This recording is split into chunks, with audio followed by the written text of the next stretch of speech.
अस्सलाम वालेकुम, good morning, आदाब पाकिस्तान के साथ मैं हूं आपकी मेजबान इरम सफ्तर और खूबसूरत दिन का आगाज हो चुका है। उम्मीद करते हैं आप सबका ये दिन बहुत अच्छे से गुजरे और मेरे साथ मौजूद हैं जनाब, मैं हूं आपके साथ Rafia Aslam. Good morning, rise and shine and very warm welcome to all of you. आप सबको आज के प्रोग्राम पाकिस्तान के साथ खुशामदीद कहते हैं और जैसे कि हम आपको खुशामदीद कह रहे हैं वैसे हम साथ साथ सर्दियों को भी खुशामदीद कहते हैं। और जैसे सर्दियां आती हैं तो सर्दियां अपने साथ बहुत सारी चीजों को और भी खुशामदीद कह रही होती है, जैसे कि अच्छे मौसम को, जैसे कि नज़ला जुकाम को, जो कि थोड़ी सी चीजें उनके साथ साथ चलती रहती है। और साथ साथ स्मोक बहुत ज्यादा होना शुरू हो जाती है, खासतौर पे इस वेदर में।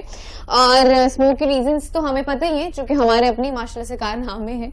दरख्त अब बहुत ज्यादा काटना शुरू हो गए हैं, गाड़ियां जो है पर्सनल व्हीकल्स इतने ज्यादा हो गए, उनका धुआं जो बहुत ज्यादा। उसके अलावा भी बहुत सारे और रीजंस हैं इसके। खैर, स्मोक की वजह से मसले बहुत ज्यादा होते हैं। एक तो आप की तबीयत जो है वो बहुत ज्यादा नासाज हो जाती है, स्किन के इश्यूज आना शुरू हो जाते हैं, गले के इश्यूज आना शुरू हो जाते हैं और उसके अलावा आइज के इश्यूज भी आना शुरू हो जाते हैं। और ये सारी चीजें जो है इनके साथ साथ प्रेग्नेंट वुमेन को भी इश्यूज होते हैं। आज डेफिनेटली हम इस हवाले से बात कर रहे होंगे कि स्मोक की वजह से प्रेग्नेंट वुमेन को क्या इश्यूज। हाँ बिल्कुल, जैसे राफी ने जिक्र किया, हमारे यहाँ स्मोक जो है वो ज्यादा होना शुरू हो गए क्योंकि स्मोक की वजह से जनाब हमारे यहाँ बहुत से प्रॉब्लम्स आते हैं। जैसे राफी ने जिक्र किया कि गला खराब हो जाता है और पहले स्टार्ट में हमें स्मोक का इतना अंदाजा ही नहीं होता था, हम समझते थे ये फॉग है। अब हमारे यहाँ फॉग बहुत कम होती है, ये स्मोक होती है जो कि आपकी हेल्थ के लिए बहुत ही खतरनाक है, स्पेशली आंखों के लिए और गले के लिए।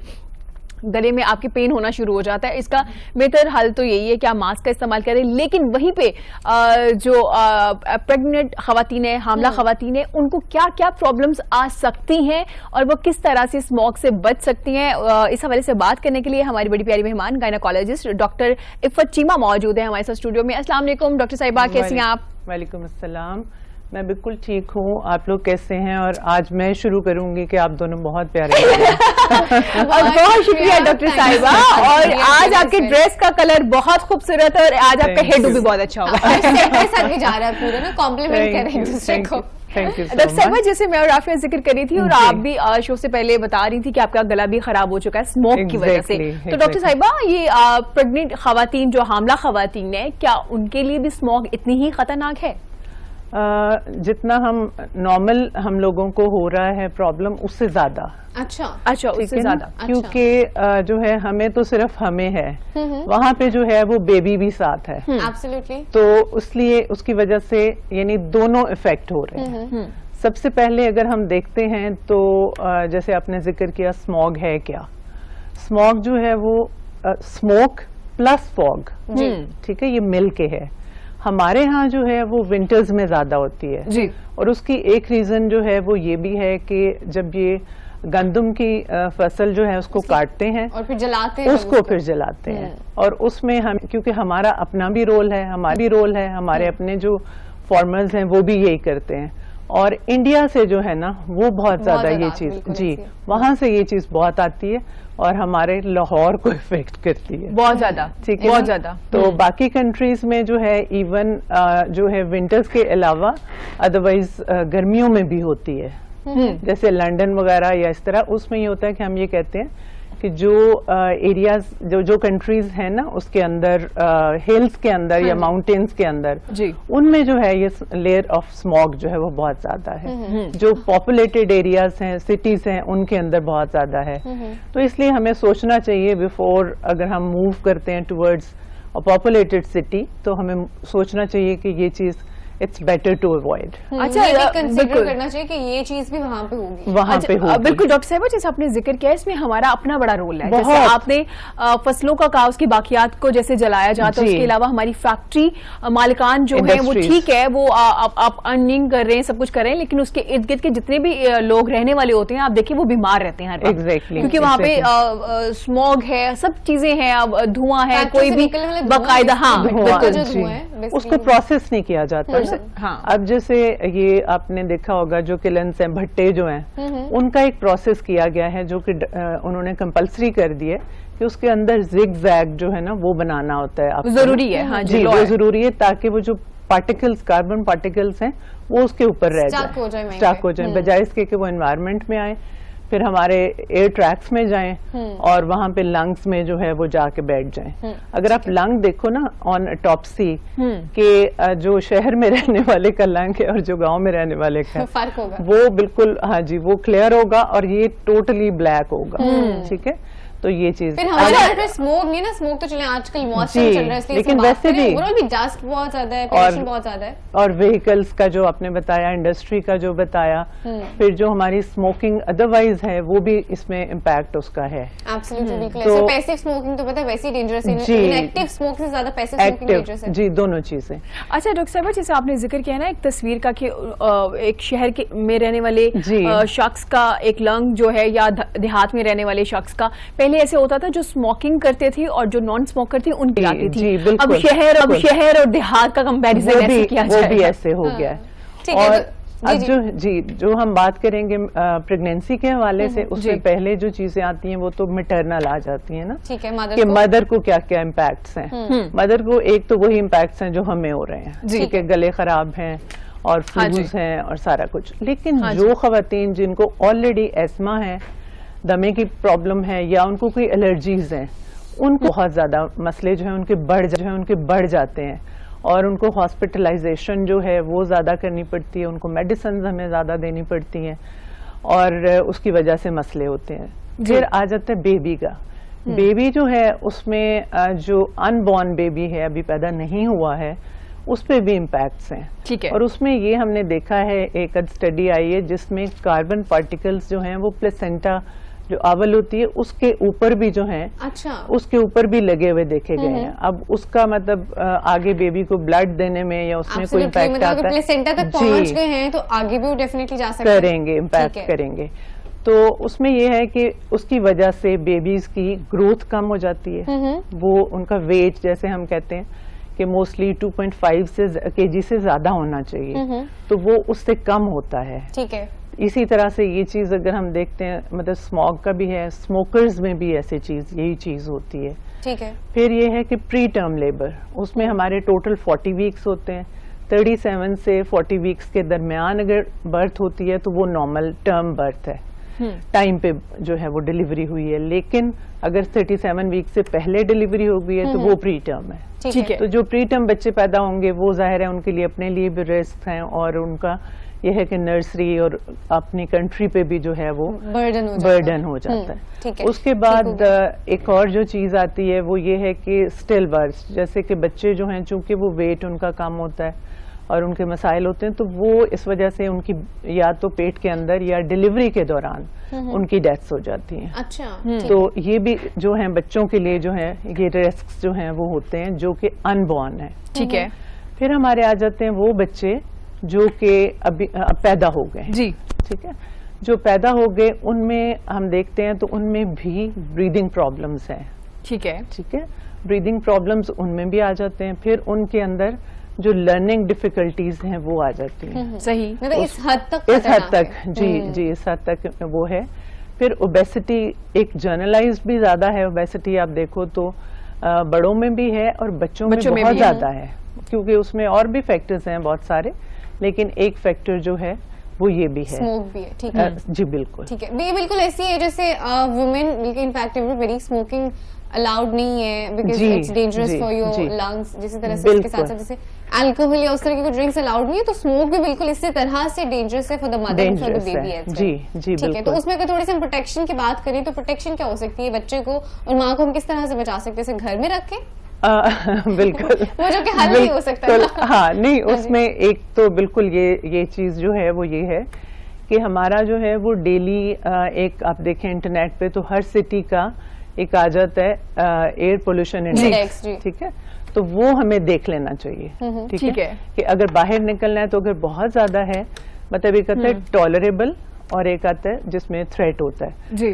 तो उसमें देख लेना चाहिए कि अगर वो बहुत ज्यादा है तो हम अवॉइड करें बाहर निकलना इफ पॉसिबल। ठीक है, अवॉइड ही करेंगे, ज्यादा Avoid- बेहतर है। avoid ही करें। अदरवाइज सब लोग अपनी जिम्मेदारियां अगर अच्छे तरीके से निभाएं तो हो सकता है काफी हद तक चीजें Smooth ठीक हो हो बेहतरी जाए। हो जाए, क्योंकि बिल्कुल। डॉक्टर साहब हम देख रहे होते हैं, आईरोज न्यूज में भी आ रहा होता है, एक रिपोर्ट शाये होती है जिसमें पाकिस्तान का शहर जो लाहौर है कभी दूसरे नंबर पे आ रहा होता है अभी इन्फ्लेशन की वजह से, second कभी number पे तीसरे नंबर पे आ रहा था, second, कभी हाँ दूसरे पे जी, आ रहा हाँ होता है। जी। तो आप देख लें किस हद तक चीजें खराब खराब हैं और हमारे यहाँ जैसे वेदर चेंज होता है जी। फॉग कम स्मोक ज्यादा है, जो कि ज्यादा आपके लिए है। ओवरऑल बिल्कुल, पहले फॉग होती थी और बड़ी प्लेजेंट होती थी। हाँ, वो लोग और खुश हमें होते थे लगता था देखने कि के लिए। जैसे वो फिल्मों में नहीं दिखा हम बच्चे बादलों में सुबह Exactly. सुबह जब स्कूल जाते थे और अच्छा वो लगता था। हाँ, ऐसी है। और मैं जैसे मतलब हॉस्पिटल से वापसी के भी लेट नाइट हुई है इस तरह, तो वो बिल्कुल मूव कर रही होती थी इस तरह से और वो खूबसूरत लगती और थी। ऊपर फिर रोशनी पड़ रही होती थी तो मजीद खूबसूरत लग रही बिल्कुल, होती थी जब बिल्कुल। स्ट्रीट लाइट्स पड़ती है ना। अच्छा लेकिन डॉक्टर साहिबा, जैसे आपने एक प्रेग्नेंट खवातीन के हवाले से तो बता ही दिया जिन्होंने जी, कंसीव किया जी। होता है, उनके लिए किस हद तक खतरनाक है। ये ओवरऑल भी बहुत खतरनाक है। आप देखें ना, एक्सीडेंट के जो है शराब उसमें बिल्कुल, इजाफा हो जाता है। बिल्कुल। आप बाहर निकलते हैं तो बहुत से हम देखते हैं एक्सीडेंट हो जाते हैं। इसके अलावा जो लोग बाइक पे सफर कर रहे होते हैं ना, उनके लिए लिए। सबसे ज्यादा Absolutely. डेंजरस है ये। बिल्कुल। बाइसेप्स तो ऐसे खैर सब- हमारे, आप देखो ना, मैं तो ये कहती हूँ कि दे आर मिसाइल्स, मतलब अदरवाइज भी अगर उनको देखा जाए दे आर सो रैश और बिल्कुल missiles. हाँ, कहीं से भी वो मुड़ जाते हैं, कहीं से भी वो कुछ कर लेते हैं। लेकिन ये कि श्योरली आप जैसे कह रहे हो कि उसका बिल्कुल इम्पैक्ट होता है। सही बात, बिल्कुल मिसाइल है। हमारे यहाँ एक ये बात बहुत कही जाती है कि गाड़ी आपके पास मौजूद हो तो वो कहते हैं कि यार वहां पे रश है, आप बाइक पे जाओ, बाइक पे जल्दी हाँ। पहुंचे, क्योंकि बाइक तो कहीं से भी कहीं से भी जाएगी। निकल जानी है, और फिर बिल्कुल। जो हम मास्टर्स चलाते किस तरह से है। अच्छा, थोड़ा सा प्रेग्नेंट वुमेन के हवाले से बात की, जनरल थोड़ा सा डॉक्टर साहब स्किन के हवाले से बात करें तो स्किन पे जी। क्या इफेक्ट्स आ रहे होते हैं स्मोक? जी, स्किन में उसमें जैसे मैं अभी प्रिकॉशंस में बताने वाली थी कि एक तो ये कि अगर हमें बाहर निकलना पड़ता है तो हम मास्क पहने। ठीक है। मास्क आजकल हमें आदत पड़ी हुई है, वैसे भी कोविड वो के वैसे भी हवाले अच्छा से, तो इसमें भी जो है वो जरूरी है। लेकिन अगर देखा जाए तो वो स्किन से भी एब्जॉर्प्शन आपकी होती है, तो बेहतर है कि हम कपड़े पूरे जो हैं वो फुल स्लीव्स करके, एंड ठीक है। प्रॉपर कवर करके निकलें।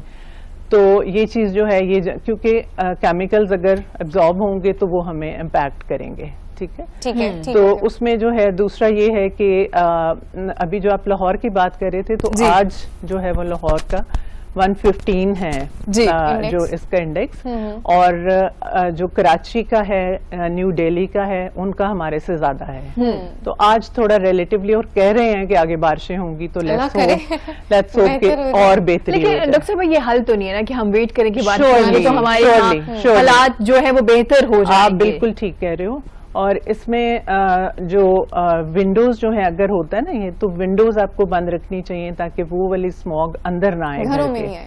घरों में नहीं आए। ये आइडियाज और जी, और बाकी जो चीजें हम जैसे आप बात आपने की कि दरख्त जो है वो काटे जा रहे हैं, फिर ये कि उन दरख्तों को जलाया भी जा रहा है, उस लकड़ी को। फिर ये कि जो वेस्ट का वो हम जला देते हैं कहीं पे भी, वो बिल्कुल, चीज ऐसे ऐसे dangerous gases भी निकल रही होती जी हैं, फिर बिल्कुल भी, जी। बिल्कुल। और इसके अलावा जो है ये जो स्ट्रॉन्ग क्लेंजर्स होते हैं ना घरों में हम यूज करते हैं, जी। ये चीज भी नहीं करनी चाहिए। अच्छा। ये चीज भी नुकसान घरों की सफाई के लिए हम इस्तेमाल, घरों वॉशरूम्स की सफाई के लिए, जी, फ्लोर्स जी। की सफाई के लिए हम यूज जी बिल्कुल। उसमें जो जैसे विनेगर है या बेकिंग सोडा है, जो नेचुरल चीजें हैं, वो हमें यूज करनी चाहिए। अच्छा डॉक्टर साहिबा, आपने नोट किया होगा कि हमारे यहाँ गाड़ियां बहुत ज्यादा है तादाद जी। में लोगों के पास, लेकिन हम लोग वर्कशॉप पे नहीं जाते। जब मेंटेनेंस के लिए नहीं आप जाएंगे तो वो ऑफ बहुत- कोर्स ये जो चीजें हैं हाँ। उससे धुआं ज्यादा होगा, वो- और इस पे भी ये तो आपके हाथ में है चीजें, वो एटलीस्ट आपको ये और करना वो चाहिए। बहुत बुरा है, वो बहुत बुरा है और उसको वो करना चाहिए। लेकिन हल बेसिकली ये है कि हमारी पब्लिक ट्रांसपोर्ट होनी चाहिए ताकि हम Absolutely. कम से कम जो है वो पर्सनल गाड़ियां यूज करें। लेकिन चूंकि कोई सिस्टम नहीं है, थोड़ा बहुत जो था वो भी मतलब it's not like adequate. Because stop बहुत दूर दूर है ना जी, जहाँ पे लोगों ने जी, पहुंचना होता है, exactly. फिर आगे और से आपको है वो गाड़ी बहुत दोबारा कम गाड़ियां भी बहुत हैं, हर कम। जगह पे उनकी अवेलेबिलिटी नहीं है, बहुत जी, कम जगह और पे है। फिर हम चाहते भी हैं कि हम घर के अंदर से बैठें हाँ, और जहाँ exact जहाँ उतरते हैं, वहाँ जाके वहाँ उतरे। और आप अब्रॉड देखोगे कि लोग बहुत बहुत लंबा चलते हैं एब्सोल्युटली, कि वो चल के मतलब- वो पब्लिक ट्रांसपोर्ट तक और पहुंचते हैं। एरियाज होते हैं जहाँ पे वो आपकी गाड़ियां अंदर जा ही नहीं सकती। तो इसलिए हमें कुछ थोड़े मैयर्स लेना पड़ेंगे इस सिलसिले में। और इसके अलावा जो है हमारा मेनली स्मोकिंग की जैसे बात की आपने, हमारे यहाँ रिलेटिवली कम है कि लेडीज जो है उनकी स्मोकिंग जी कम है। Absolutely. लेकिन this is the high time जब उनको छोड़ देनी चाहिए अगर प्रेगनेंसी है। ठीक है। और पैसिव स्मोकिंग अगर हस्बैंड स्मोक करता है या घर में कोई और स्मोक करता है Try to avoid तो that. उनको जी उनको भी अगर ज्यादा ही जरूरत है तो घर से बाहर जाके करें। ठीक है। बेबी के लिए जो है बिल्कुल ठीक हाँ, नहीं। ठीक होगी, थोड़ी बहुत सी dangerous है। प्रिकॉशंस वगैरह होगी। साथ में थोड़ा सा आइज के वजह से भी डिस्कस कर लेते हैं कि आइज पे स्मोक का किस तरह से इफेक्ट हो रहा जी, होगा। आईज पे, नोज पे, थ्रोट में ये जो है सारी इरिटेशन होती है ड्यू टू केमिकल्स। तो उसकी वजह से और वो- अजीब सा कोई टेस्ट आ रहा होता है जी गले में। एग्जैक्टली वो क्योंकि फुर्सत हुआ है ना। जो हमारा इसमें ये है कि एक हम देखते हैं ना ओजोन, आपने हाँ सुना जी, होगा वो भी। ओजोन लेयर, जी, बिल्कुल। ठीक है। एक तो वो ऊपर है, वो ओजोन लेयर है अराउंड द अर्थ। एक हमारी ग्राउंड ओजोन है, ठीक है, ठीक है। वो जो है वो डिफरेंट केमिकल्स के रिएक्शन से बनती है, ठीक है। And that is very dangerous for health, ठीक है। तो वो जो चीज होती है वो भी हमें सारे जो ये इम्पैक्ट्स आ रहे ठीक होते है। हैं वो उसकी वजह ठीक से हो गया। होते वो हैं। ओजोन लेयर तो बेसिकली हमें प्रोटेक्ट वो कर रही है, प्रोटेक्ट करती है और ये लेकिन ये हमारे बिल्कुल साथ ऑपोजिट है, ये तो हमें उल्टा नुकसान पहुंचा रही होती है। और ये बिल्कुल। ओजोन लेयर हमारी अपनी क्रिएट की हुई है अपनी ना, हमने create ही की अपने हुई। ही ऐसे काम किए माशाल्लाह से। क्या वो इवन ये इसी को हम बारबेक्यू बोल जो रहे हम बनाते हैं, जो ये स्टोव्स हैं, तो अपने किचन्स के जो है एग्जॉस्ट फैंस और वो सारा बहुत प्रॉपर्ली मेंटेन्ड होने चाहिए, क्योंकि ये चीजें भी जो है ये इम्पैक्ट करती हैं। इम्पैक्ट दे रही होती है। ठीक जी। है, अब थोड़ा सा ना हल पे ही बात कर लेते हैं। थोड़ा सा तो वैसे खैर हमने कर लिए कि प्रिकॉशनरी मेजर्स, थोड़ी सी अगर मजीद है कोई रह जी। गई है प्रिकॉशनरी मेजर्स, तो अपने काफी सारी कवर कर लिए हैं। और अगर आप बाहर जा रहे हाँ हैं तो क्या बिल्कुल, करना डॉक्टर चाहिए? साहब थोड़ा ये भी बता दें कि खवातीन, जैसे आपने कहा कि कोशिश करें घरों में ही रहे ना, जी। अगर ऐसी सूरत हाल है। अदरवाइज अगर ट्रैवल करना पड़ जाता है आपको, या किसी मतलब वर्किंग लेडी आपको आना Absolutely. ही आना है बाहर, जी, तो जी। क्या सिर्फ मास्क का इस्तेमाल ही Precautionary किया measures क्या जाए, हो वही सकते जी, बेहतर है? मास्क मैंने कहा, फुल स्लीव्स कहा, और उसके बाद ग्लासेस वेयर करें। ग्लासेस बिल्कुल वेयर करें, और इसके अलावा हाइड्रेशन अपनी बहुत अच्छी रखें। अच्छा, हाइड्रेशन से ये होता है कि वो चीजें जो होती हैं वो मतलब बॉडी से निकलती रहती हैं। ठीक है। ठीक है। ठीक है ना। ठीक तो हो गया। ये चीजें बेस्ट, और ठीक है, ये कि ये- अपना क्लोज्ड एनवायरनमेंट अगर पॉसिबल है, जैसे गाड़ी पॉसिबल है तो वो उसके शीशे वगैरह बंद करके तो उसमें जो है वो जाएं, और आगे अपनी जो वर्किंग प्लेस है वो भी आगे सेफ होनी चाहिए कि वहाँ पे ठीक। स्मोकिंग और इस तरह की चीजें ना हो। ठीक है, ठीक ठीक हो हो गया। वैसे तो हमने बता दिया क्लियरली कि किस हद तक ये नुकसानदेह होती है बच्चों के लिए भी, इनफैक्ट जो प्रेग्नेंट वुमेन उनके लिए, कि बच्चों के लेटर ऑन भी इफेक्ट करी होती है। एकदम एक तो आपको प्रेगनेंसी के दौरान इफेक्ट करती है, और उसके बाद भी प्रोसेस बच्चों पे, उनकी हेल्थ पे, बेसिटी पे, जैसे मैम ने मेंशन किया, जी। ये सारी चीजें इफेक्ट हो रही होती है। तो इसका सोल्यूशन क्या, एक तो जितना हम अभी कर सकते हैं वो ये कि प्रिकॉशनरी मेजर्स, जितनी हम प्रिकॉशनरी मेजर्स कर सकते हैं वो करें। साथ साथ हम थोड़ा सा हल्के वाले से बात करेंगे इसका परमानेंट सोल्यूशन क्या हो सकता है, क्योंकि हर बार हम इसे इंकाउंटर होते हैं, हर बार सर्दियों में हमें स्मोक लाजमी देखने को मिलती है। जी, उसमें एक तो ये है कि इस पे काफी हमारे यहाँ जो कंट्रोल किया गया कि जो क्रॉप्स हैं उनको जलाना नहीं है, जो ठीक है। उसके रेमिनेंट्स हैं, तो वो कंट्रोल है भी। क्योंकि मैं थोड़ा सा निकलती हूँ शहर से मोस्टली फोर्टनाइटली, या इस तरह से गांव हमारा है तो उधर जाते हैं। तो अच्छा। बेसिकली आप देखो तो शेखुपुरा से जब हम आगे निकलते हैं ना, तो लिटरली ऐसे लगता है जैसे सर के ऊपर से कोई बोझ उतर गया है ना। तो जो लाहौर है ना कि मोटरवे पे आप अगर निकलते हो ना आगे, तो लगता है कि आप रिलैक्स हो गए हो।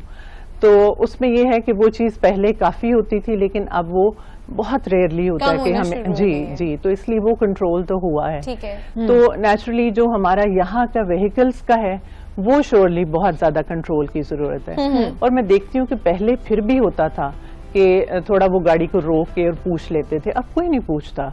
और स्पेशली जो रिक्शाज हैं, जो इन्होंने जी 2 स्ट्रोक जो रिक्शाज हैं, वही अब तो उन्होंने pollution भी है 4 जी। स्ट्रोक काफी सारे कर दिए हैं, बट अभी भी जो है वो 2 स्ट्रोक वाले जो है वो बहुत ज्यादा इश्यू करते हैं, उनका बहुत बहुत जो है वो स्मोक होता है। नॉइज पोल्यूशन भी बहुत हाँ, जी, डेफिनेटली जी। एयर पोल्यूशन तो हो ही रही है, उसके साथ नॉइज Noise पोल्यूशन इतनी pollution। ज्यादा होती है कि मतलब दूर चला जाता, आपके कानों में एक आवाज रह जाती है उस रिक्शा। और वो एग्जैक्टली, भी परमानेंट रह जाती है। Permanent रह जाती है, आपके कान आ रही होती है। हाँ एग्जैक्टली, यही बात कि हम गांव जब जाते हैं तो वो रात तो स्पेशली इतनी क्वाइट होती है, इतनी क्वाइट होती है कि बिल्कुल जैसे पिन ड्रॉप साइल। अब मतलब हम लोग बात भी आहिस्ता कर रहे होते हैं कि बाहर आवाज ना चले। आवाज न जाए। और जब गर्मियों की रात होती है ना, खास तौर पे जब आप बाहर निकलते हैं, छत पे जाते हैं, Exactly. एक तो वैसे पीस होता है, दूसरा आपको Clear- वहाँ पे क्लियर क्लियर आसमान जो है क्लियरली नजर आ रहा है, स्टार्स जो हैं वो बहुत बाकायदा खूबसूरत, नजर आ रहे बहुत होते हैं। और खूबसूरत। अब्बा ने ना सिखाया हुआ था, रिमेम्बर के डिफरेंट स्टार्स होते हैं, एक तो 3 हाँ। लाइन में होते हैं, फिर बहुत सारे 7 होते हैं, 7 होते हैं, फिर होते बहुत हैं। सारे इकट्ठे एक लाइन में होते हैं, तो उनके नाम भी थे। अब एक तो मो- यहाँ तो एक स्टार भी नजर आ रहा होता है। एक मॉर्निंग का होता है, एक इवनिंग का एक होता बात है। है। अच्छा, और उसके अलावा डॉक्टर साहिबा जैसे स्टार्स भी नजर आ रहे होते हैं, आप देखते हैं कि आप जब सांस ले रहे होते हैं ना, आपको बड़ा फ्रेश फील हो Feel रहा होता है। और आपको लिटरली बहुत अच्छा और बहुत लाइट फील होता है, आपकी और बॉडी, आपका जब दिमाग बहुत जब, लाइट फील जब होता हम है। लोग निकलते हैं ना, इवन वॉक के लिए भी really used to go whenever we go back, जैसे मैम बता रही हैं, तो हम लोग वहाँ पे जब निकलते हैं ना तो वहाँ पे घास पे ओस पड़ी होती है और उस पे चलने हाँ, का जो मजा आता है, फ्रेश, बिल्कुल फ्रेश। That is- और अच्छा, हम गांव में वापस चलेंगे डॉक्टर साहब, एक सेकंड में हमें वहां ले गई है। नहीं, फिर वैसे हमारा कैसी ना? हमारा बेसिकली तो शहर ही है ना जहाँ पे हमने मेनली रहना है, बिल्कुल। हाँ तो जी। इसको बेहतर बनाना है, इसको बेहतर बनाना है। बिल्कुल। और इसके अलावा सिर्फ कोविड जब पहला स्टार्ट था कोविड का, जी। उस वक्त जब ट्रैफिक और मुकम्मल लॉकडाउन हुआ था, ना सिर्फ पाकिस्तान में बल्कि पूरी दुनिया में उन्होंने बाकायदा तौर पे लॉकडाउन कर दिया था, और उन दिनों में जो सूरत हाल थी वो बेहतर थी।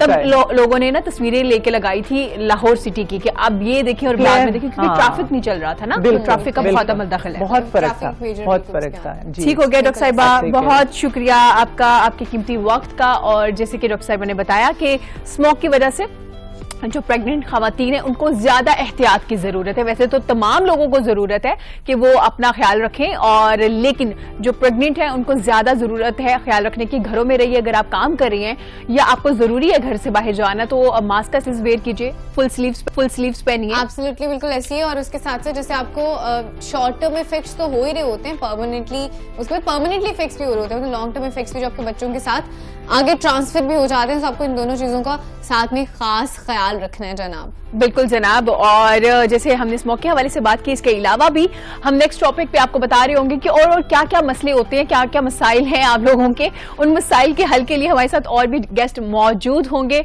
जनाब, हमारी कोशिश होती है कि हम लोग जो आपके मसाइल है, जो आप लोग हमें फीडबैक देते हैं, उसके मुताबिक हम ऐसी सेगमेंट्स लेके आए ताकि आपके जो मसाइल है उनका हल निकल सके। और स्मोक से आप लोगों ने बचना है, ना सिर्फ आपने, अपने बच्चों का भी खास ख्याल रखिए, स्पेशली जो बाइक पे Absolutely. बाहर जा रहे होते हैं वो हेलमेट का भी इस्तेमाल करें, मास्क का इस्तेमाल भी करें, और कोशिश करें कि अगर आप दूर कहीं जा रहे हैं तो ग्लासेस वेयर करके रखें, क्योंकि आंखों में अजीब चुभन होना शुरू हो जाती है। शुरू हो जाती है। सिर्फ आपने स्मोक से नहीं बचना, आपने जो सीजनल फ्लू है उससे भी बचना है। आपने डायरिया जो है आजकल बहुत ज्यादा फैल रहा है क्योंकि वेदर चेंज हो रहा है, थोड़ा इन्वायरमेंट चेंज होता है, तो वायरसेस और बैक्टीरिया जो आपको इफेक्ट कर रहे होते हैं। साथ ही साथ आपने डेंगू से भी लाजमी बचना है। सारी कह लें कि इनके प्रिकॉशन सेम है। जो प्रिकॉशंस आप स्मोक से बचने के लिए कर रहे होंगे, फुल स्लीव्स पहन रहे होंगे, वो skin को कोविड से बचाने बचने के लिए भी है। वही कोविड से बचने के लिए हैं। आप अपने वही मास्क डेंगू से बचने- डेंगू से एब्सोल्युटली तो बचने के लिए। जनाब हाजिर होंगे छोटे से ब्रेक के बाद, हमारे साथ रहिएगा, देखते रहिएगा पाकिस्तान के साथ।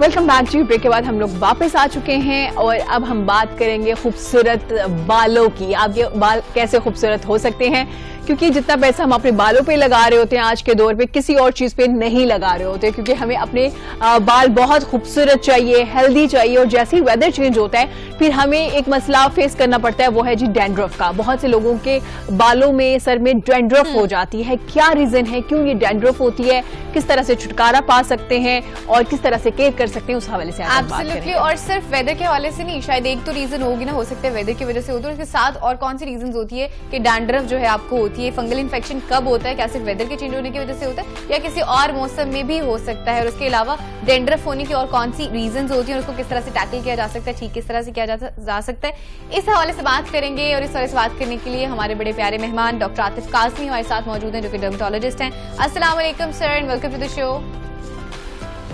जी वालेकुम अस्सलाम, बड़ी मेहरबानी, थैंक यू वेरी मच। आपने आज मुझे दावत दी है, बहुत मेहरबानी आपकी। Thank सब you आपका so बहुत much, शुक्रिया, sir, आपने बहुत अपना शुक्रिया। कीमती वक्त हमें दिया। हमें अंदाजा है आप बहुत ज्यादा मसरूफ होते हैं, उसके बावजूद भी आप हमें टाइम देते हैं। डॉक्टर साहब, जैसे मैं और राफिया जिक्र कर रही थी बालों के हवाले से, सब लोगों को खूबसूरत बाल चाहिए, हेल्दी बाल चाहिए, लेकिन हमारे यहाँ आजकल बाल जो हैं उतने खूबसूरत नहीं होते जितने पहले होते थे। और अब डैंड्रफ का भी मसला है, तो किस तरह से डैंड्रफ से आजाद सेहतमंद बाल मुमकिन हो सकते हैं?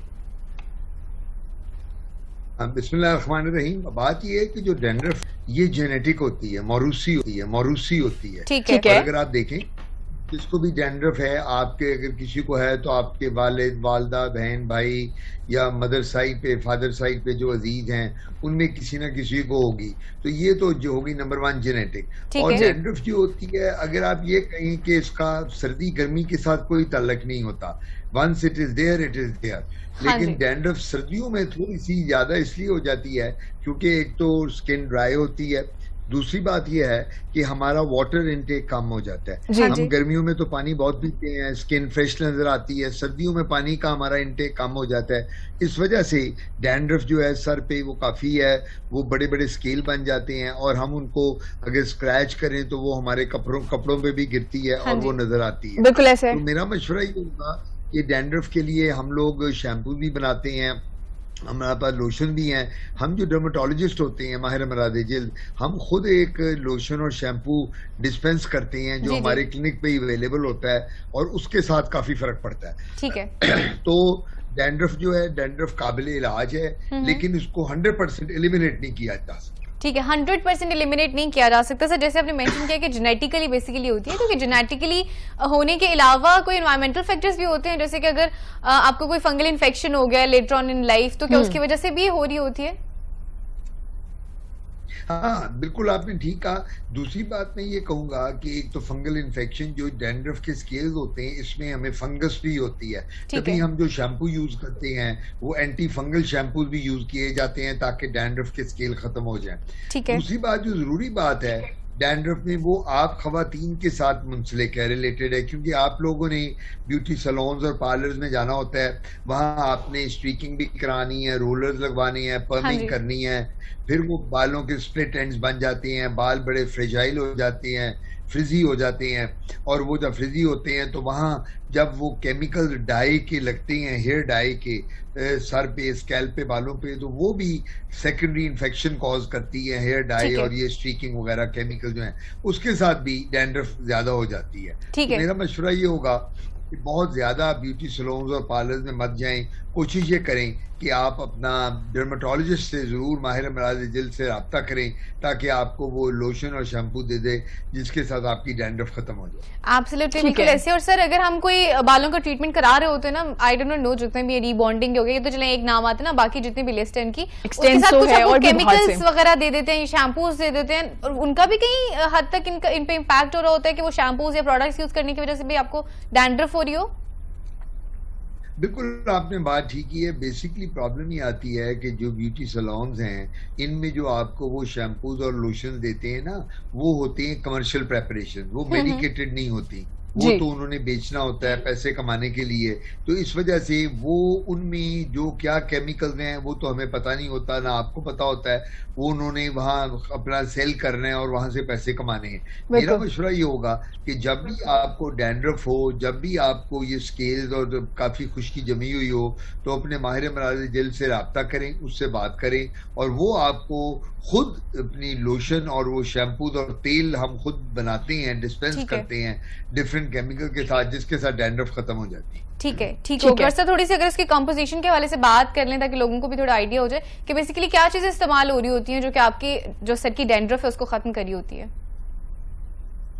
बेटे इसमें सैलिसिलिक एसिड होती है, हाइड्रोज पर क्लोर होती है, कैस्टर ऑयल की बेस होती है, फिर इसमें हम कोजिक एसिड भी डाल देते हैं कई दफा।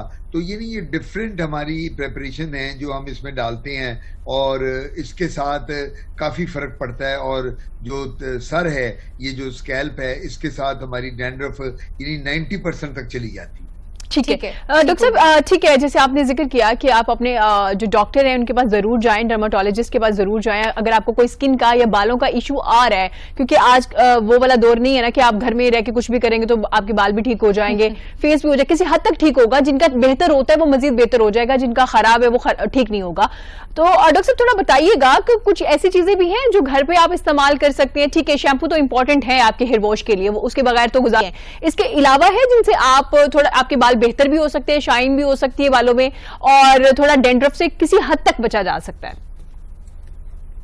देखिए अभी आपको अगर आप देखें तो हमारे जो बुजुर्ग होते थे, हमारी नानियां, दादियां, हमारे बुजुर्ग लोग, वो सरसों का तेल बहुत इस्तेमाल करते थे जी सर बिल्कुल के ऊपर। और वो सरसों का तेल इसलिए इस्तेमाल किया जाता था कि जिसके साथ वो कहते थे कि एक तो डैंड्रफ नहीं होगी, फिर वो कहते थे कि बच्चे की जो ब्लड सप्लाई है ब्रेन की वो बड़ी अच्छी होगी, जब मालिश करेंगे, मसाज करेंगे सरसों के तेल की, वो अभी भी यूज होता है। कोकोनट ऑयल लोग यूज करते हैं, सरसों का तेल यूज करते हैं, कुछ लोग जो हैं वो हर्बल प्रेपरेशन भी, कुछ लोग दही लगा लेते हैं सर पे, उसके बाद कुछ वो एक नीम का पानी होता है उसके साथ सर धो लेते हैं। आमले का पानी होता है, उसके साथ सर धो ले। So there are various herbal preparations जो मार्केट में अवेलेबल हैं, जिनके साथ काफी फर्क पड़ता है हाँ जी, सर इसको, डैंड्रफ को। लेकिन मेरा मशवरा यही होगा कि ये जो हर्बल प्रेपरेशन और जो देसी टोटके पहले यूज किए जाते थे, ये हर एक को सूट नहीं करते। कुछ लोगों को सूट करते हैं, कुछ को नहीं करते। तो मेरा मशवरा ये होगा कि इनको हमें बड़ा एहतियात के साथ यूज करना है। इसको अल्टरनेटिव मेडिसिन भी कहते हैं, तो ये एहतियात के साथ यूज करें। अगर तो सूट करता है फाइन, आप सरसों का, मैं सरसों के तेल के बारे तो मैं ये कहना चाहूंगा कि वो हफ्ते में 1 या 2 बार जरूर सर पे इस्तेमाल करें। उसके साथ आपको सूदिंग इफेक्ट भी आएगा और उसके साथ आपकी डैंड्रफ में भी काफी कमी आएगी। ठीक है, एब्सोल्युटली, बिल्कुल ऐसे। और I would agree to you, ऐसे ही होता है। मैंने भी ऐसे एक बार किया था, I just want to share that as well. मैंने प्याज का पानी अक्सर कहा जाता है बालों के लिए बड़ा अच्छा होता है, और उसको मैंने यूज कर लिया, लेकिन उसने बहुत ज्यादा मेरे बालों को और वैसे मेरे सर को बहुत ज्यादा इफेक्ट किया था। डेंड्रफ बहुत ज्यादा होगी थी और इन्फेक्शन भी मुझे एक्चुअली, जैसे डॉक्टर साहब कह रहे हैं कि हर टोटका हर किसी को सूट नहीं कर रहा। डॉक्टर साहब थोड़ा बताइएगा, डेंड्रफ आपके बालों के लिए किस हद तक खतरनाक है? क्या इससे बाल गिरना शुरू हो जाते हैं? अक्सर हम मर्द हजरात को भी देखते हैं, उनके बालों में मतलब बाल गिर जाते हैं, गंजापन होना शुरू हो जाता है। खवातीन के फ्रंट से भी बाल गिरना शुरू हो जाते हैं। क्या बाल गिरने की एक रीजन में से डेंड्रफ भी एक रीजन है?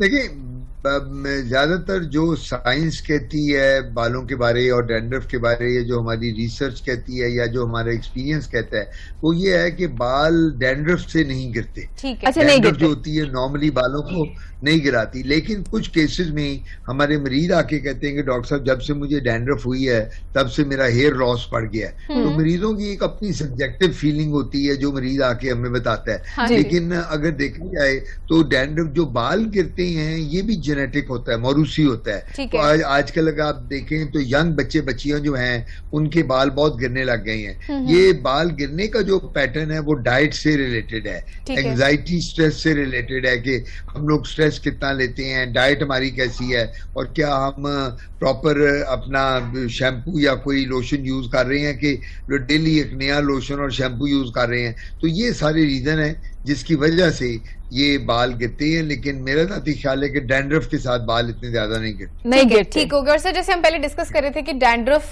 जब आपको एक बार होती है, थोड़ा सा आपके लिए एम्बैरेसमेंट का भी एक वो हो जाता है, बिकॉज आपके वो सर पे गिर रही है, कंधों पे गिर रही है और नजर भी आ रही थी बाकायदा तौर पे। ये तो एक फिजिकल इफेक्ट हो गया ना, कि जो कि अपेरेंटली आपको साथ में नजर आ रहा होता है। उसके साथ कोई स्कैल्प पे इसका इफेक्ट हो रहा होता है? अगर हम इसकी सीवियरिटी के हवाले से बात करें तो कितनी सीवियर है आपके स्कैल्प के लिए और हेड के लिए, नुकसान के हवाले से? नहीं, देखिए, स्कैल्प पे नुकसान के हवाले से सबसे बड़ा सिम्टम जो होता है पेशेंट को, वो डैंड्रफ के साथ खारिश होती है सर। पेशेंट आगे कहता है कि इतनी डैंड्रफ है, हर वक्त मेरा हाथ जो है वो सर के ऊपर रहता है। मैं किसी महफिल में बैठा हूँ, मैं कॉलेज का स्टूडेंट हूँ, मैं स्कूल में पढ़ता हूँ, मैं किसी जगह काम करता हूँ, मैं जॉब करता हूँ, तो मुझे वो सर में डैंड्रफ जब वो होती है, स्किन ड्राई होती है सर की, तो उसके साथ सर में काफी खारिश रहती है। तो ये एक सिम्टम तो है ना, और वो बड़ा ऑड लगता है। अगर आपके सर में डैंड्रफ है और आप शो कर रही हैं, मैं लाइव बैठा हूँ आपके साथ, मेरे सर में, और हम दोनों सर को खारिश करनी शुरू कर दें, तो इतना ऑड लगेगा देखने वाले के लिए ये क्या कर रहे हैं। तो वो समझेंगे इसके सर में जुए हैं। हो सकता है ना? वही मेरे पास तो बड़े जुओं के मरीज आते हैं। तो वो भी फिर वही होता है, वो अल्लाह कहता है कि ये जुएं तो नहीं पड़ गई सर में। तो जुओं की वजह से भी वो यही होता है कि वो कहते हैं कि अल्टीमेटली ये ना हो के सर। लेकिन डैंड्रफ का जो सबसे बड़ा मसला है वो यही होता है कि वो सर में खुश्की है और खारिश है, इस वजह से डैंड्रफ ज्यादा होती है। डैंड्रफ ज्यादा होती है। ठीक हो गया। डॉक्टर साहब, बहुत शुक्रिया आपके कीमती वक्त का। और जैसे डॉक्टर साहब बता रहे हैं कि अगर आपको कोई ऐसा मसला होता है तो जनाब आप अपने डॉक्टर के पास जाएं और उन्हें बताएं। भी अवेलेबल हैं जो कि आप इस्तेमाल कर सकते हैं। बेसिकली अगर हम बात करें ना, तो वेदर का इम्पैक्ट नहीं होता, समहाउ वेदर इम्पैक्ट करता है, क्योंकि इसमें 2 चीजें हैं। एक तो खुश्की ज्यादा होना शुरू हो जाता है, वेदर ड्राई हो जाता है। सेकेंडली हमारा वाटर इंटेक कम हो जाता है नेचुरली, तो उसकी वजह से थोड़ा बहुत अगर आपको डैंड्रफ का इशू है तो वो इंक्रीज हो जाएगा। लेकिन अगर हम सोलली ये कहें कि सिर्फ वेदर की वजह से इम्पैक्ट हो रहा हो, तो खाली वेदर की वजह से नहीं होता, जेनेटिक होता है मेजरली। और उसके बाद अगर आपको फंगल इन्फेक्शन लेटर ऑन हो गया तो वो इम्पैक्ट आपको कर सकता है। सो इसका यही है कि आप एहतियात करें। एहतियात में है कि मैं तो सिंपल तरीका कार है जो मुझे लगता है, ऑयल इस्तेमाल करें अपने घर में, जैसे माएँ हमारे सर में मॉलिश किया करती थी ना, बाकायदगी से नहाने से पहले 1-2 बार ऑयल इस्तेमाल करने, और अगर आपको डेंड्रफ वैसे भी ज्यादा है तो तभी ऑयल का इस्तेमाल करें तो बेहतर हो जाएगा। बिल्कुल, जैसे राफे ने कहा कि माएँ मालिश करती हैं और उनसे काफी फर्क भी होता है। वैसे भी एक एक्सरसाइज के तौर पे आपका जो हेड है, आपके जो बाल है, उनमें बाकायदा एक्सरसाइज हो रही होती है ना, बाल ठीक होते हैं, जो गिरने वाले बाल होते हैं वो गिर जाते हैं, बाकी रह जाते आपकी जो है हैं, वो वो अच्छी होती होती है। लेकिन राफे और मैं ब्रेक में डिस्कस कर रहे थे डेंड्रफ को लेके कि जब आप बालों में ज्यादा स्प्रे कर रहे होते हैं ना, जैसे हम लोग कर रहे होते हैं या आप लोग शादी ब्याह पे जा रहे होते हैं, तो स्प्रे की वजह से भी एक डेंड्रफ की फॉर्म में आपकी जो स्किन होती है ना बालों में वो उतरना शुरू हो जाती है। वो डैंड्रफ नहीं होती, वो जो स्प्रे जम जाता है ना, इसके लिए स्प्रे जम जाता है और लेटर वो व्हाइट से बन जाता है। तो उसको भी दोनों चीजों को डिफरेंशिएट करके रखिएगा, क्योंकि एक अरसा हमें पता ही नहीं चला था। हम समझते हैं कि शायद डेंड्रफ होना शुरू हो गई बालों में, फिर हमने की वजह से हो रहा होता है। बाकायदा इन्वेस्टिगेट किया कि आया बालों में हुआ क्या है, फिर उसके बाद पता चला कि ये डेंड्रफ नहीं है, ये स्प्रे की वजह से वो एक स्किन के ऊपर जम जाता है और जिसको आप अगर स्क्रैच करें तो वो डेंड्रफ की तरह जैसे हो रहा होता है। हाँ, डेंड्रफ की तरह ही हो जाता है। लेकिन अगर आपको एक्सट्रीम डेंड्रफ है तो फिर उसका हल यही है कि आप डॉक्टर के जाएं, डर्मेटोलॉजिस्ट के स्पेसिफिकली जाएं, बिकॉज वो स्किन इशू है। आपके जो बाल हैं उनके नीचे पे स्किन है ना, तो स्किन इशू है, तो आप डॉक्टर को दिखाएंगे तभी आपको पता चलेगा कि स्किन के मसले को हल कैसे किया जा सकता है। अदर देन दैट, घर में माएँ जो तरीकाकार कर रही होती है, मेरी अम्मा ने ना एकदम एक तेल बनाया हुआ, उसने पता नहीं अम्मा ने कोई 10 चीजें मिलाई हुई हैं, कोई मुख्तलिफ किस्म के तेल भी मिलाए हुए हैं, कुछ और भी चीजें एड ऑन की हुई हैं, तो मैं तो वही यूज कर रही होती हूँ, दैट्स रियली हेल्पफुल। अच्छा, अब ये आंटी ने जो इंग्रेडिएंट्स उसके अंदर डाले हुए हैं वो मैं पता करूंगी और इंशाल्लाह आप लोगों के साथ भी शेयर करूंगी, ताकि अगर हमारे पास कोई अच्छा टोटका है तो बिल्कुल हम आपके साथ शेयर करेंगे, ताकि आपके बाल भी अच्छे हो। तो जनाब, हम वक्त छोटे से ब्रेक के बाद वापस आते हैं, देखते रहेगा पाकिस्तान के साथ।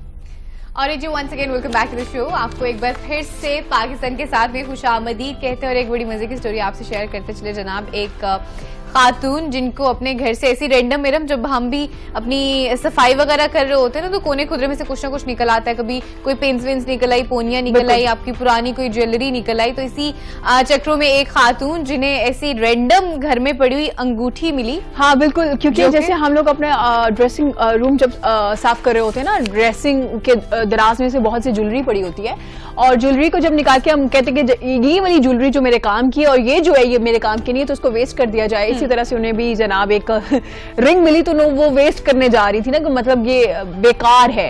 रास्ते में किसी शख्स ने उन्हें कहा कि इसको आप पहले जाके पता कर लीजिए किसी ये बेकार है कि डायमंड की तो नहीं, तो पता ये चला कि वो वाकईतन डायमंड की थी और वो 34 कैरेट का वो डायमंड था। This was huge, जो कि तकरीबन 20 लाख पाउंड बनते हैं, और अगर पाकिस्तानी रुपीस से कन्वर्ट करें तो मुझे नहीं पता कितने बनते हैं, बहुत ज्यादा अमाउंट है जनाब। ये तो इतना बड़ा नुकसान करने चलनी थी, लेकिन खैर उन्हें पता चल गया and she saved her ring. वैसे इन्हें पता ही नहीं चला, इतनी महंगी रिंग उनके घर में पड़ी, उन्हें पता ही। हाँ, और मजे की बात ये है कि ये जो खातून है ना, ये बहुत ज्यादा लकी, एक होता है ना लकी होना, एक होता है बहुत ज्यादा लकी होना। एक तो लकी ये है कि रास्ते में ही इनको ये पता चल गया कि चलो जाते जाते मैं पता कर लूं, वरना बंदा लोग फेंक देते हैं ना, क्यों जाएंगे किसी ज्वेलर के पास ये पता करने के लिए। एक तो ये लकी, ऊपर से इनके घर में रिंग पड़ी है जिसको ये बेकार समझ रही हैं और ये समझ रही है कि वेस्ट है, और उनको ये इल्म ही नहीं कि वो इतनी एक्सपेंसिव है। ऊपर से 20 लाख पाउंड आई कहाँ थी,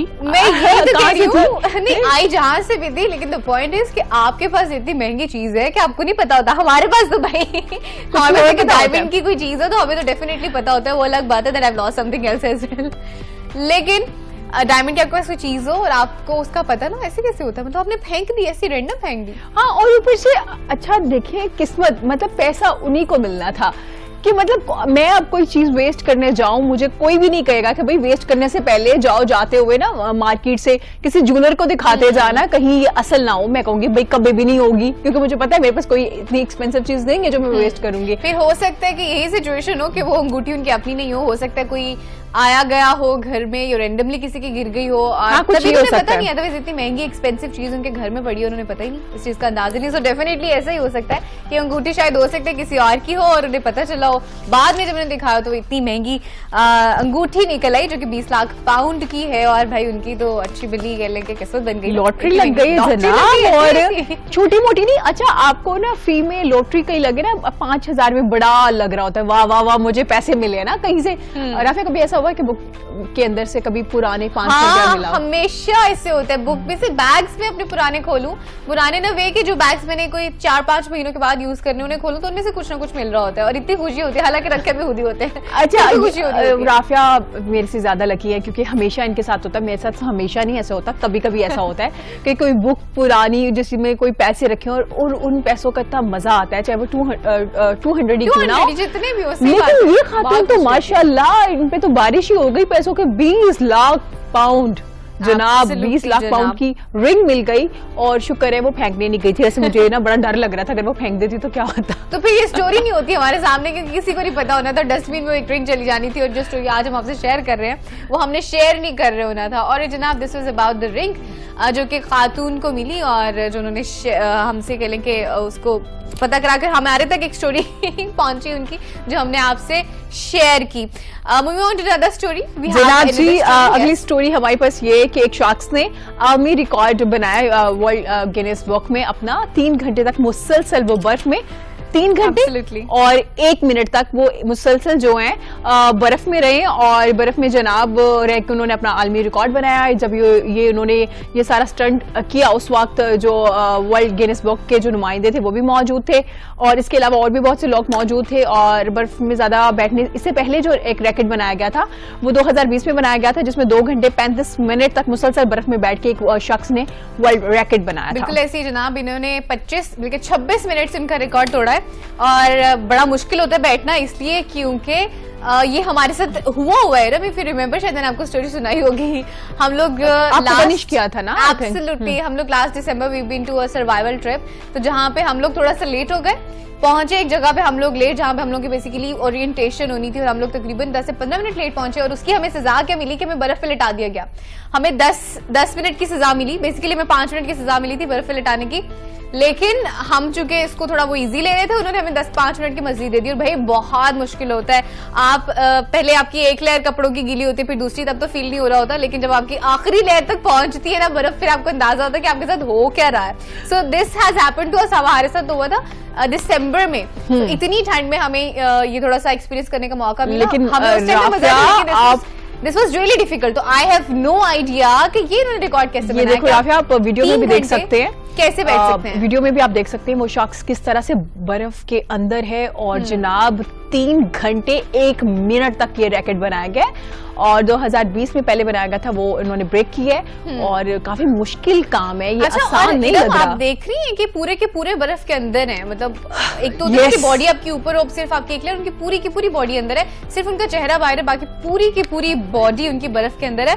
और कोई बंदा 3 घंटे कैसे रह लेता है वैसे बर्फ के बीच में? 3 घंटे 1 मिनट, मुझे लगता है एब्सोल्युटली 1 मिनट भी बहुत इंपॉर्टेंट होता है ना। एब्सोल्युटली, जब आपको पनिश किया जाए या पनिश के अलावा आपने कोई रैकेट भी बनाना तो 1 सेकंड भी आपके लिए बहुत इंपॉर्टेंट होता है। बिल्कुल ऐसे, 1 मिनट से आप जीत रहे होते हैं। एब्सोल्युटली ऐसे। And moving on to other story, एक और स्टोरी है जो हम आपसे भी शेयर करेंगे। जनाब बच्चे जो है ना वो बड़े शरारती होते हैं, बच्चे बहुत ज्यादा शरारतें कर रहे होते हैं। जनाब बर्फ वाली स्टोरी तो बड़ी ही मजे की थी, लेकिन जितनी अब सर्दी स्टार्ट हो चुकी हो उसमें तो अजीब ही लग रहा है सोच के भी। 5 मिनट भी बहुत ज्यादा है। जैसे राफे ने कहा कि पनिशमेंट मिली थी उसके बावजूद भी बुरा हाल हो गया था। और ये 3 घंटे की स्टोरी है जनाब, और वो भी पूरी की पूरी बॉडी उनके अंदर है। This is extreme. हाँ, लेकिन ये देखिए ना कि आपकी ह्यूमन कैपेबिलिटीज कितनी है, अल्लाह ताला ने ह्यूमन कैपेबिलिटीज कितनी डाली है कि आप अपनी लिमिट्स को कहीं तक भी क्रॉस कर सकते हैं। तो हम जो कहते हैं ना कि अच्छा ये तो पॉसिबल नहीं है, तो जनाब सब कुछ पॉसिबल एक्चुअली। जनाब बढ़ते अगली स्टोरी की जानिब, और अगली स्टोरी जो है बड़ी मजे की है। आपने बच्चों को अक्सर शरारतें करते देखा है, बच्चे हमेशा शरारतें करते ही नजर आएंगे। अगर बच्चे शरारतें नहीं करेंगे तो कौन करेगा? हमारे यहाँ कहते हैं फलां बच्चा जो है बहुत शरारती है। जी फलां बच्चा बहुत शरारती है। यहीं पे देख सकते हैं एक मजहबी तकरीब जारी है जिसमें फ्रांसीसी पॉप भी स्टेज पे मौजूद हैं और एक बच्चा आता है और बच्चे को स्टेज पे आने दिया जाता है क्योंकि सिक्योरिटी गार्ड भी उनको मना नहीं कर रहे क्योंकि बच्चा छोटा बच्चा है ना, हाँ बिल्कुल। और वो बच्चा राफिया क्या करने की कोशिश कर रहा है, तो बच्चा चोरी देख करने सकते की कोशिश कर रहा है। अच्छा, वो उन्हें तो बेसिकली उन्होंने तो वैसे भेजा होता है ना कि बच्चा है छोटा, किसी को रोकता भी नहीं, आराम से स्टेज पे जाने देते, लेकिन वो बच्चा करता क्या है, वो उनकी टोपी लेके भाग जाता है वहां से। अच्छा जनाब, वो देखिए, वो आप वीडियो में देख सकते हैं जब गार्ड उन्हें मना नहीं कर रहा कुछ भी कहने से। अच्छा, उनको लगता है कि शायद मिलने के लिए आए ना फ्रांसिस पॉप को। अच्छा, वो उनसे मिलने के लिए आते हैं, वो अच्छे से उनको हेलो हाई करते हैं। उसके बाद बच्चा क्या कहता है, मुसलसल इसी तगदो में कि किसी तरह से टोपी ले ले वो। हाँ, उनकी टोपी चोरी कर ली जाए, हाँ मतलब उठा ली जाए ना। एक बार, दो बार, तीन बार, बार ट्राई करता है। अच्छा, उसके बाद फिर उनको समझ आ जाती है वहां के लोगों को, तो वो उनको सेम उसी तरह की कैप दे देते हैं, जो बच्चा खुशी से लेता है और वापस नीचे चला जाता है। आप देख सकते हैं, मुझे इतना फनी लग रहा है ना, बैक साइड पे खड़ा होकर समझ नहीं आ रहा इसको कैसे लेनी है, कोशिश भी करे फिर हाथ नीचे कर लेते हैं। अच्छा, वो कोशिश कर रहे हैं, पीछे देखता है, फिर एक शख्स वहां पे जो मौजूद है इंतजामिया में से एक शख्स है, उनके पास जाता है, फिर उनको बता रहा है, फिर देखो उनको बता रहा है कि मुझे कैप टोपी चाहिए और फिर लेके भाग भी जाता है, लेकिन ये कि उसको खैर दे भी देते हैं टोपी। Same cap. It's kind of interesting ना, बच्चे कुछ भी करे ना, उनकी हरकतें हमें वो नहीं लग रही होती, अजीब नहीं लग रही होती, बुरी नहीं लग रही होती है। उनसे ना कह नहीं रहा, उनके सर से उठाने की कोशिश मुसलसल जारी है कि भाई मैं किसी तरह से और वो भी कुछ नहीं कह रहे, क्या कहेंगे, वो बच्चा है, छोटा है ना। आपने कभी ऐसी शरारतें की है बचपन में? नहीं राफिया, मैं इतनी शरारती बच्ची कभी भी नहीं रही। हाँ, सम टाइम हो जाता था, लेकिन इस तरह की मैंने कभी जुर्रत भी नहीं की किसी की। इस तरह की नहीं की, लेकिन ये है कि इसमें ये बच्चा तो कर रहा है, इसमें बच्चे को तो देख ही रहे। लेकिन इरम का ये है कि इरम ने एक स्टोरी सुनाई थी अपने बचपन भी, पता नहीं किसको, वो बिल्कुल मार के भागी थी किसी बच्चे को। ऐसे कह रही है कि शरारती नहीं थी, मार के भाग जाती थी लोग। अच्छा नहीं, ऐसा ज्यादातर नहीं होता था राफिया। वो होता ये था कि जब मैं बिल्कुल मेरी बर्दाश्त खत्म हो जाती थी और मुझे लगता था कि अब जो चीजें हैं मेरी बर्दाश्त से बाहर जा रही हैं, तो तब मैं करती थी कोई एक आध बार, कभी लाइक ऐसा नहीं। तो आपने एक बच्चे को दांत भी काटा था, आपने स्टोरी भी सुनाई थी। हाँ, वो बहुत पुरानी, और ये बंदा गलती कर लेता है अपने दोस्तों को सारी स्टोरी सुना के। बंदा कभी भी कहीं भी वो आपकी सारी स्टोरियां बता दी जाती होते हैं। हाँ, अच्छा खैर, ये जो स्टोरी है ये ज्यादा फनी है। बचपन में कौन कैसा था उस हवाले से भी अभी हम बात करते हैं, लेकिन ये बच्चा मुझे इतना क्यूट लग रहा है, और स्पेशली इस वक्त जब ये जब कैप उठा अच्छा, जब मैं देखती ना कि कैप उनकी पहुंच से दूर है, तो वो उस शख्स को जाके बताता है, और शख्स गौर से बात सुनता है कि आया बच्चा क्या कहना चाह रहा है, ये मिलना चाह रहा था। अच्छा, पहले वो खुद हाथ भी बढ़ा रहा है ना कैप लेने के लिए, उसको समझ भी नहीं आ रही, वो पीछे भी कर रहा है, उसका हाथ रोक भी रहे हैं कि कैप नहीं लेनी है बच्चे आपने। खैर, ये जनाब एक बड़ी मजे की स्टोरी थी जो कि हमने आपसे शेयर की। जैसे अभी इरम की भी साथ ही साथ हमने आपसे कहानी शेयर की कि इरम भी बचपन में बड़ी शरारतें करती रही है इस तरह की। मैं बचपन में क्या करती रही हूँ भला, मैं इरम बेल बजा के भाग जाया करती थी। Have you done that? No. अच्छा, बेसिकली हमने ना ये सब फ्रेंड्स ने किया। वैसे जब हम लोग स्कूल में, पता है, स्कूल के बाद फिर used to go for the tuition, अपनी मैम के पास अब ट्यूशन पढ़ने जाया करते थे। वहाँ पे जब हमें थोड़ा सा पढ़ने के बाद फ्री टाइम मिला करता था, तो हम लोग उन्हीं के गली में, मोहल्ले में चले जाते थे, 3-4 बच्चे मिलके एक घर की बेल बजा के भागते थे। फिर कुछ टाइम बाद देखते थे कि अच्छा कुछ नहीं हुआ, फिर दूसरे घर पे जाते थे। So we have done that. अच्छा, मैं ऐसा नहीं करती थी, मुझे ना डर बहुत लगता था। सीरियसली मैं बहुत डरपोक थी। मुझे लगता था अगर आंटी या अंकल कोई पकड़ लेंगे तो फिर क्या होगा, और मुझे डांट पिट जाएगी, मार पिट जाएगी, सारी चीजें इस तरह की हो रही होती थी। तो इस वजह से मैं मतलब अवॉइड नहीं करती थी, खौफ था। मतलब नहीं, हम लोगों ने वैसे ऐसी बहुत सारी शरारतें की। एक बार हमने एक घर से फूल भी तोड़ के भाग गए थे उनके फूल लगे हुए थे काफी सारे, तो हम सारे बच्चे, दरवाजा खुला हुआ था, हम सारे बच्चे घुस गए, हम सारे उनके फूल तोड़ के भाग गए। हमें नहीं पता बाद में उन्होंने देखा, कब नहीं देखा, लेकिन हम लेके निकल गए थे। अच्छा जनाब, ये थी हमारी आज की स्टोरीज, और बचपन की स्टोरीज इसलिए शेयर कर रहे हैं कि जब उस बच्चे को देखा तो ऑफ कोर्स आपको अपना बचपन याद आ जाता है, और आपकी जिंदगी का बचपन एक ऐसा हिस्सा होता है जो हमेशा आपके चेहरे पे मुस्कुराहट ही लेके आता है। कभी भी आप अपने बचपन की वजह से रोते नहीं है, डिप्रेस नहीं होती। बचपन एक ऐसा जिंदगी का हिस्सा होता है, और हर शख्स, खातून हो, मर्द हो, हर कोई ना अपना बचपन वापस लेना चाहता है। अगर उनसे ख्वाहिश के हवाले से पूछा जाए ना, तो जिंदगी का कौन सा एक ऐसा हिस्सा है जिसमें आप वापस जाना चाहते हैं? कैसे होते हैं ना आप उस वक्त में, आपको रोजगार के मामला जो हमारा था, में आप नहीं होते। हाँ बिल्कुल, लेकिन नहीं, आज वाले बच्चे भी ऐसे होते हैं, केयर फ्री तो हैं बच्चे। अब बच्चों को क्या परेशानियां होती हैं, उनको उस तरह से चीजों का भी नहीं पता होता। बच्चे उस तरह से बच्चों वाली हरकतें नहीं करते नजर आते ना, लाइक बहुत मिच्योर से, या फिर बच्चे बहुत ज्यादा गेम वगैरह में मसरूफ हाँ, दिस इज गुड। लेकिन ये कि they still are care free, और डेफिनेटली वो जब अपनी एज में बड़े होकर जा रहे होंगे तो वो भी अपने बचपन को उसी तरह से याद कर रहे होंगे। बट जनाब, moving on to the next topic, और चूंकि हम लोग हमेशा जैसे मेंशन कर रहे होते हैं कि अब हम डिजिटल वर्ल्ड में रह रहे हैं और डिजिटल वर्ल्ड के हवाले से बात करेंगे, जहां हम डिजिटल वर्ल्ड की बात करते हैं और डिजिटल करेंसी के हवाले से भी हम बात कर रहे होते हैं। और आज भी हम डिजिटल करेंसी के हवाले से बात करेंगे, और आपको पता ही है कि डिजिटल करेंसी है कौन सी, जो कि है बिटकॉइन। और कुछ लोगों को, चूंकि हमने इस हवाले से पहले भी बात की, इस हवाले से मजीद बात करेंगे। कुछ लोगों को नहीं पता कि बिटकॉइन होता है क्या, ये सारी चीजें होती क्या, इस हवाले से हम डेफिनेटली डिस्कस करेंगे। लेकिन फिलहाल वक्त एक छोटी सी ब्रेक का, ब्रेक से वापस आएंगे, मजीद करेंगे आपसे बात। देखते रहिए पाकिस्तान के साथ।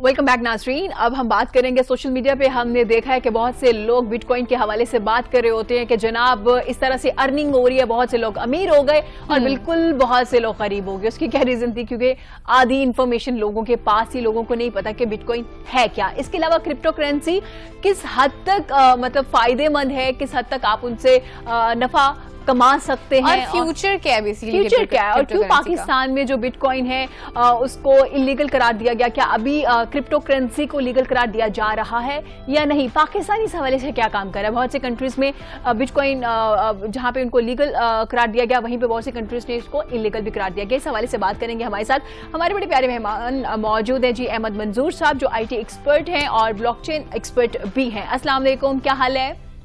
मैम अल्हम्दुलिल्लाह, आप सुनाएं। अल्हम्दुलिल्लाह, बिल्कुल ठीक ठाक। अहमद, जैसे मैंने जिक्र किया, पहले थोड़ा सा क्रिप्टो करेंसी के हवाले से बात करते हैं। लोग बड़े क्रेजी हैं, बस एक लाइन पढ़ लेते हैं कि अच्छा क्रिप्टो करेंसी से फलां शख्स ने इतने डॉलर कमा लिए या इतनी करेंसी जो है उन्होंने अर्न कर ली। तो सुनने वाले, देखने वालों को ये भी बताइए कि बेसिकली क्रिप्टो करेंसी है क्या? देखें, क्रिप्टो करेंसी बाय इटसेल्फ एक डिजिटल करेंसी है, जी। राइट। लेकिन हम जहाँ पे अभी थोड़ा सा ये सिलसिला बना है कि जहाँ पे हम बात करते हैं ना बिटकॉइन की, बिटकॉइन एक रिकॉर्ड, यानी कि जिसको आप कहेंगे एक रिकॉर्ड सिस्टम है, नथिंग एल्स। लाइक अगर मैं इसकी एक मिसाल दूं छोटी सी आपको कि जी मैंने एक 100 रुपया जो है ना किसी को दिया, उसने एक पर्ची पे लिखा ठीक है कि ये 100 रुपया जी आपने मुझे दिया था, ये 100 रुपया आप ले लें। अब आप 100 रुपया है ना वो हर जगह पे बेच रहे हैं, हर जगह पे बेच रहे हैं, हर जगह पे जो है ना। तो क्रिप्टो करेंसी अपने आप में एक डिजिटल करेंसी है, इससे अलावा और वो कुछ नहीं है। ठीक है, ठीक है, लेकिन इसका बैक कोई नहीं है। जैसे बिटकॉइन है, इसके बैक पे कोई नहीं है, कोई गवर्नमेंट नहीं है, कोई चीज नहीं है। इसलिए क्योंकि ये ट्रेस नहीं हो सकती, लोग इसको डार्क वेब पे और डिफरेंट जगहों पे इलीगल एक्टिविटीज के लिए बहुत ज्यादा यूज करते हैं। जैसे इसकी बेस पे मनी लॉन्ड्रिंग बहुत ज्यादा होती है। यानी इसको अगर वो जो इलीगल या जो भी करार इसको दिया जाता है कि ठीक है ये काम नहीं हो रहा है इसके लिए, वो क्यों नहीं इसको वो ज्यादा पॉसिबिलिटीज बनाई जाती, या जिन कंट्रीज में हो रहा है क्यों हो रहा है? क्योंकि अब कुछ बहुत सारे कंट्रीज हैं जो इसको बैन कर रहे हैं, वो क्योंकि उनको समझ आनी शुरू हो गई। अच्छा, बाय द वे मजे की आपको एक बात बताता हूँ कि ये एक एक्सपेरिमेंटल प्रोजेक्ट अच्छा था। अहमद, इसका मतलब है कि आप सपोर्ट नहीं करते क्रिप्टो करेंसी को? नहीं, मैं बिल्कुल नहीं करता। अच्छा ठीक है, और ये बड़ा पब्लिकली मैं कहता होता हूँ कि अच्छा आप नहीं सपोर्ट नहीं करते? जी ठीक है, ठीक है, ठीक हो गया। continue अच्छा, ब्लॉकचेन के हवाले से भी बता रहे थे, अपने डार्क वेब का भी नाम लिया, तो इन दोनों के हवाले से बताइएगा कि डार्क वेब बेसिकली क्या है, जहाँ पे मनी लॉन्ड्रिंग का भी प्रोसेस हो रहा होता है, साथ में ब्लॉकचेन के हवाले से देखें। डार्क वेब एक जिसको कहें ना इंटरनेट, जो हम इंटरनेट यूज कर रहे हैं वो सरफेस इंटरनेट है। ठीक है, एक चीज होती है डीप वेब। डीप वेब वो प्राइवेट नेटवर्क्स होते हैं। जैसे अगर हम 7 न्यूज की बात करें तो इसने अगर अपना एक डेटा सेंटर बनाया हुआ है और उसको उसकी एक्सेस मल्टीपल लोगों को दी हुई है, ठीक है, that is the deep web. Then dark web है जो पूरे इंटरनेट का जिसे कह लें 20% है, लेकिन वहां पे वो तमाम इलीगल एक्टिविटीज हो रही होती हैं, जैसे असैसिनेशंस और बहुत सारी चीजें, यानी आप की खरीदो फरोख्त हो रही होती है, तो क्राइम सारा हो रहा होता जी है हाँ, तो उसकी बेस पे यानी वहां पे आप एक मिसाइल से लेकर तो एक सुई तक हर चीज परचेज कर सकते हैं, राइट। तो वहां पे क्या है, वहां पे ये एक मेन करेंसी है बिटकॉइन, ठीक है। आप क्योंकि ट्रेसेबल नहीं होता, आपके पीछे एक कोड सिर्फ आपको मिल जाता है कि ये जी आपने एक ट्रांजैक्शन की है, आप उस बंदे को नहीं पकड़ सकते कभी भी। जो लोग कहते हैं पकड़ सकते हैं वो झूठ बोलते हैं भाई। ठीक है। अच्छा, जहां तक रही बात ब्लॉकचेन की, ब्लॉकचेन एक रिकॉर्ड कीपिंग सिस्टम है जो अपने आप में, यानी जिसको कहें ना, जैसे हम इंटरनेट की बात करते हैं तो इंटरनेट और ब्लॉकचेन, यानी कि बेसिकली ब्लॉकचेन एक इंटरनेट लेवल की टेक्नोलॉजी है, राइट? ठीक है। अब होता क्या है कि हम लोगों ने ना बिटकॉइन को पकड़ा हुआ है। अब सपोज करें ये जो है ये ब्लॉकचेन है, ठीक है। ये फाइनेंस का सिस्टम है उसके अंदर, ठीक है, यानी कि फाइनेंशियल यूज केसेस हैं, देन क्रिप्टो करेंसी या डिजिटल करेंसीज है, और ये छोटा सा एक बिटकॉइन है। ठीक है। सेम थिंग लाइक इंटरनेट है, सोशल मीडिया है, यूट्यूब है, यूट्यूब की एक वीडियो है, ठीक। तो ब्लॉकचेन एक रिकॉर्ड कीपिंग सिस्टम है, उसके अंदर आप कोई भी चीजें रिकॉर्ड रख सकते हैं, ठीक लाइक है। आप हेल्थ केयर का रिकॉर्ड रख दें। अच्छा, अगर जब हम इसकी डेफिनेशन की बात करते हैं थोड़ी सी, तो वो ब्लॉकचेन की जो डेफिनेशन है वो बनती है decentralised immutable record keeping system. ठीक है। यानी चीजें आप उसमें ऐड तो कर सकते हैं, डिलीट नहीं कर सकते। ठीक है। और जो डिसेंट्रलाइज की मैंने बात की, इसका मतलब वही सेम रिकॉर्ड जो मल्टीपल जगहों पे सेव हो रहा होता है, वो ऐसा नहीं होता कि वो किसी एक जगह पे सेव हो Specific गया, जगह। सेंट्रलाइज नहीं होता। तो ये है ब्लॉकचेन। अब उसके अंदर आप हेल्थ केयर का सिस्टम रख दें, उसके अंदर आप एजुकेशन सिस्टम रखना शुरू कर दें, उसके अंदर आप किसी भी चीज, सप्लाई चेन की चीजें रखनी शुरू कर दें, अपनी आइडेंटिटीज रखनी शुरू कर दें। जैसे इसकी एक मैं नॉर्मली मिसाल देता होता हूं कि अहमद मंजूर पूरी दुनिया में यूनिक है, यानी ये वाला जो अहमद मंजूर है। लेकिन वही एक बात है कि जी अगर अभी तो आप लोग मुझे जानते हैं, कुछ दोस्त आप जानते हैं, घर वाले जानते हैं, जिस दिन उनको मेरे पे गुस्सा आया ना, किसी और ने आगे कहा अहमद मंजूर है और वो ज्यादा अच्छा हुआ, उन्होंने कहा नहीं तुम नहीं हो, ये वो है, ठीक है। तो लेकिन जब डिजिटल आइडेंटिटीज की बात आती है ना, कि जिसको आप डिलीट नहीं कर सकते, तो बेसिकली कुछ एट्रीब्यूट्स हैं, डेट ऑफ बर्थ, ठीक है, birth place of birth, then height suppose करें, कलर हो गया। हुलिया समथिंग, कुछ एट्रीब्यूट्स बना लें, कहीं ना कहीं जाके वो यूनिक हो जाएगा। ठीक है। और वो यूनिक आइडेंटिटी की बेस पे आपको एक आइडेंटिटी दी जाती है, और वो ब्लॉकचेन पे सेव कर देगा, ये अहमद मंजूर ये वाला है जी। तो ये ब्लॉकचेन का एक्चुअली जो पूरे का पूरा सिलसिला है कि कोई किसी भी चीज का आप रिकॉर्ड रख दें, वो रिकॉर्ड यूनिक होगा पूरी दुनिया के अंदर। ठीक है, ठीक हो गया। सही हो गया। ठीक ठीक है। है। अहमद, थोड़ा बताइएगा, जैसे क्रिप्टो करेंसी के हवाले से हम बात कर रहे हैं, तो बहुत से हमारे यहाँ पाकिस्तान में लोग कोशिश कर रहे हैं क्रिप्टो करेंसी के हवाले से, बिटकॉइन खरीदने के हवाले से, लेकिन पाकिस्तान में इसको इलीगल करार दिया गया है। इलीगल करार देने की रीजन क्या है? क्या इसको लीगल करार दिया जाएगा? अच्छा देखें, ये केपी के गवर्नमेंट ने एक छोटा सा इनिशिएटिव लिया था जिसके ऊपर पॉलिसीज बनाने की बात हुई थी। अभी सिंध गवर्नमेंट ने, जिसको लोग ये बात कर रहे हैं कि जी लीगल हो गया, वो एक छोटा सा शॉर्ट जो है ना वो जगह जगह पे शेयर हो रहा है। एक्चुअली पूरी जो स्टोरी है वो ये है कि जी उसको उन्होंने कहा है कि आप एक कमेटी बना दें और इस पर रेगुलेट करें चीजों को। ठीक है। यानी वो ऐसा नहीं है कि बस लीगल करार दे दिया, 3 महीने का टाइम दिया गया Regulation जिस भी रेगुलेशन बनाने के लिए, ठीक है। उसके बाद वो फैसला आएगा ये लीगल है या नहीं। और लोगों ने इसको अभी से वो कहना शुरू कर दिया, नहीं जी ये तो रेगुलेट हो गया, रेगुलेट हुआ नहीं है अभी तक। ठीक है। अभी अच्छा, तक किसी को जी। अगर अहमद इसको कर दिया जाता है, लीगल करार दे दिया जाता है, फॉर एग्जांपल जो भी टर्म्स एंड कंडीशंस है उसको मद्देनजर रखते हुए, तो क्या आप समझते हैं कि पाकिस्तान के लिए फायदेमंद होगा, पाकिस्तान गवर्नमेंट के लिए या अवाम के लिए फायदेमंद होगा? टू बी ऑनेस्ट मैं नहीं समझता। नहीं। अच्छा, क्यों नहीं समझते? क्या रीजन क्यों? है? देखें, क्योंकि हमारे यहाँ पाकिस्तान में भी बहुत से ऐसे लोग हो जो भरपूर तरीके से इसकी हमायत करें, भरपूर तरीके से क्रिप्टो करेंसी को आगे लेके चल रहे हैं। काफी बड़े बड़े ग्रुप्स चल रहे हैं जो लोगों को सिखा रहे हैं कि बेसिकली क्रिप्टो करेंसी है क्या, किस तरह से अर्निंग कर सकते हैं, किस तरह से बिजनेस कर सकते हैं। वहीं पे अगर आप नहीं इसको एक्सेप्ट कर रहे या आपको लगता है कि ऐसा नहीं है, तो वो क्या है, क्या रीजन है? देखें इसकी रीजन बड़ी सिंपल सी है। मैं अव्वल तो किसी ऐसी चीज को जो है ना सपोर्ट नहीं कर सकता जिसकी बैक पे कुछ ना हो। ठीक है। ठीक है, जब आपने हेड ऑफिस ही ना हो। नहीं हेड ऑफिस तो एक अलग चीज है, लाइक के जी जैसे अभी Friends हम ही नहीं, friends। जैसे डिजिटल करेंसीज की बात हो रही है, सीबीडीसीज की बात होती है, ठीक है, अभी उस पर बात करते हैं इंशाल्लाह। लेकिन होता यह है कि जो मेरी अगर पर्सनल राय लेना, जैसे मैंने कभी इसमें इन्वेस्ट नहीं किया, मैंने जी कभी इसको ना परचेज किया, ना मुझे कोई शौक है, ना शायद आगे कभी करूंगा। ठीक है। देखें होता यह है कि अब अगर हम जो इकोनॉमी को ऊपर लेके जाने की बात करें, इकोनॉमी किस चीज से बनती है? वो एक आम इंसान से बनती है, ऐसा ही है। इकोनॉमी जो है एक आम इंसान से बनती है।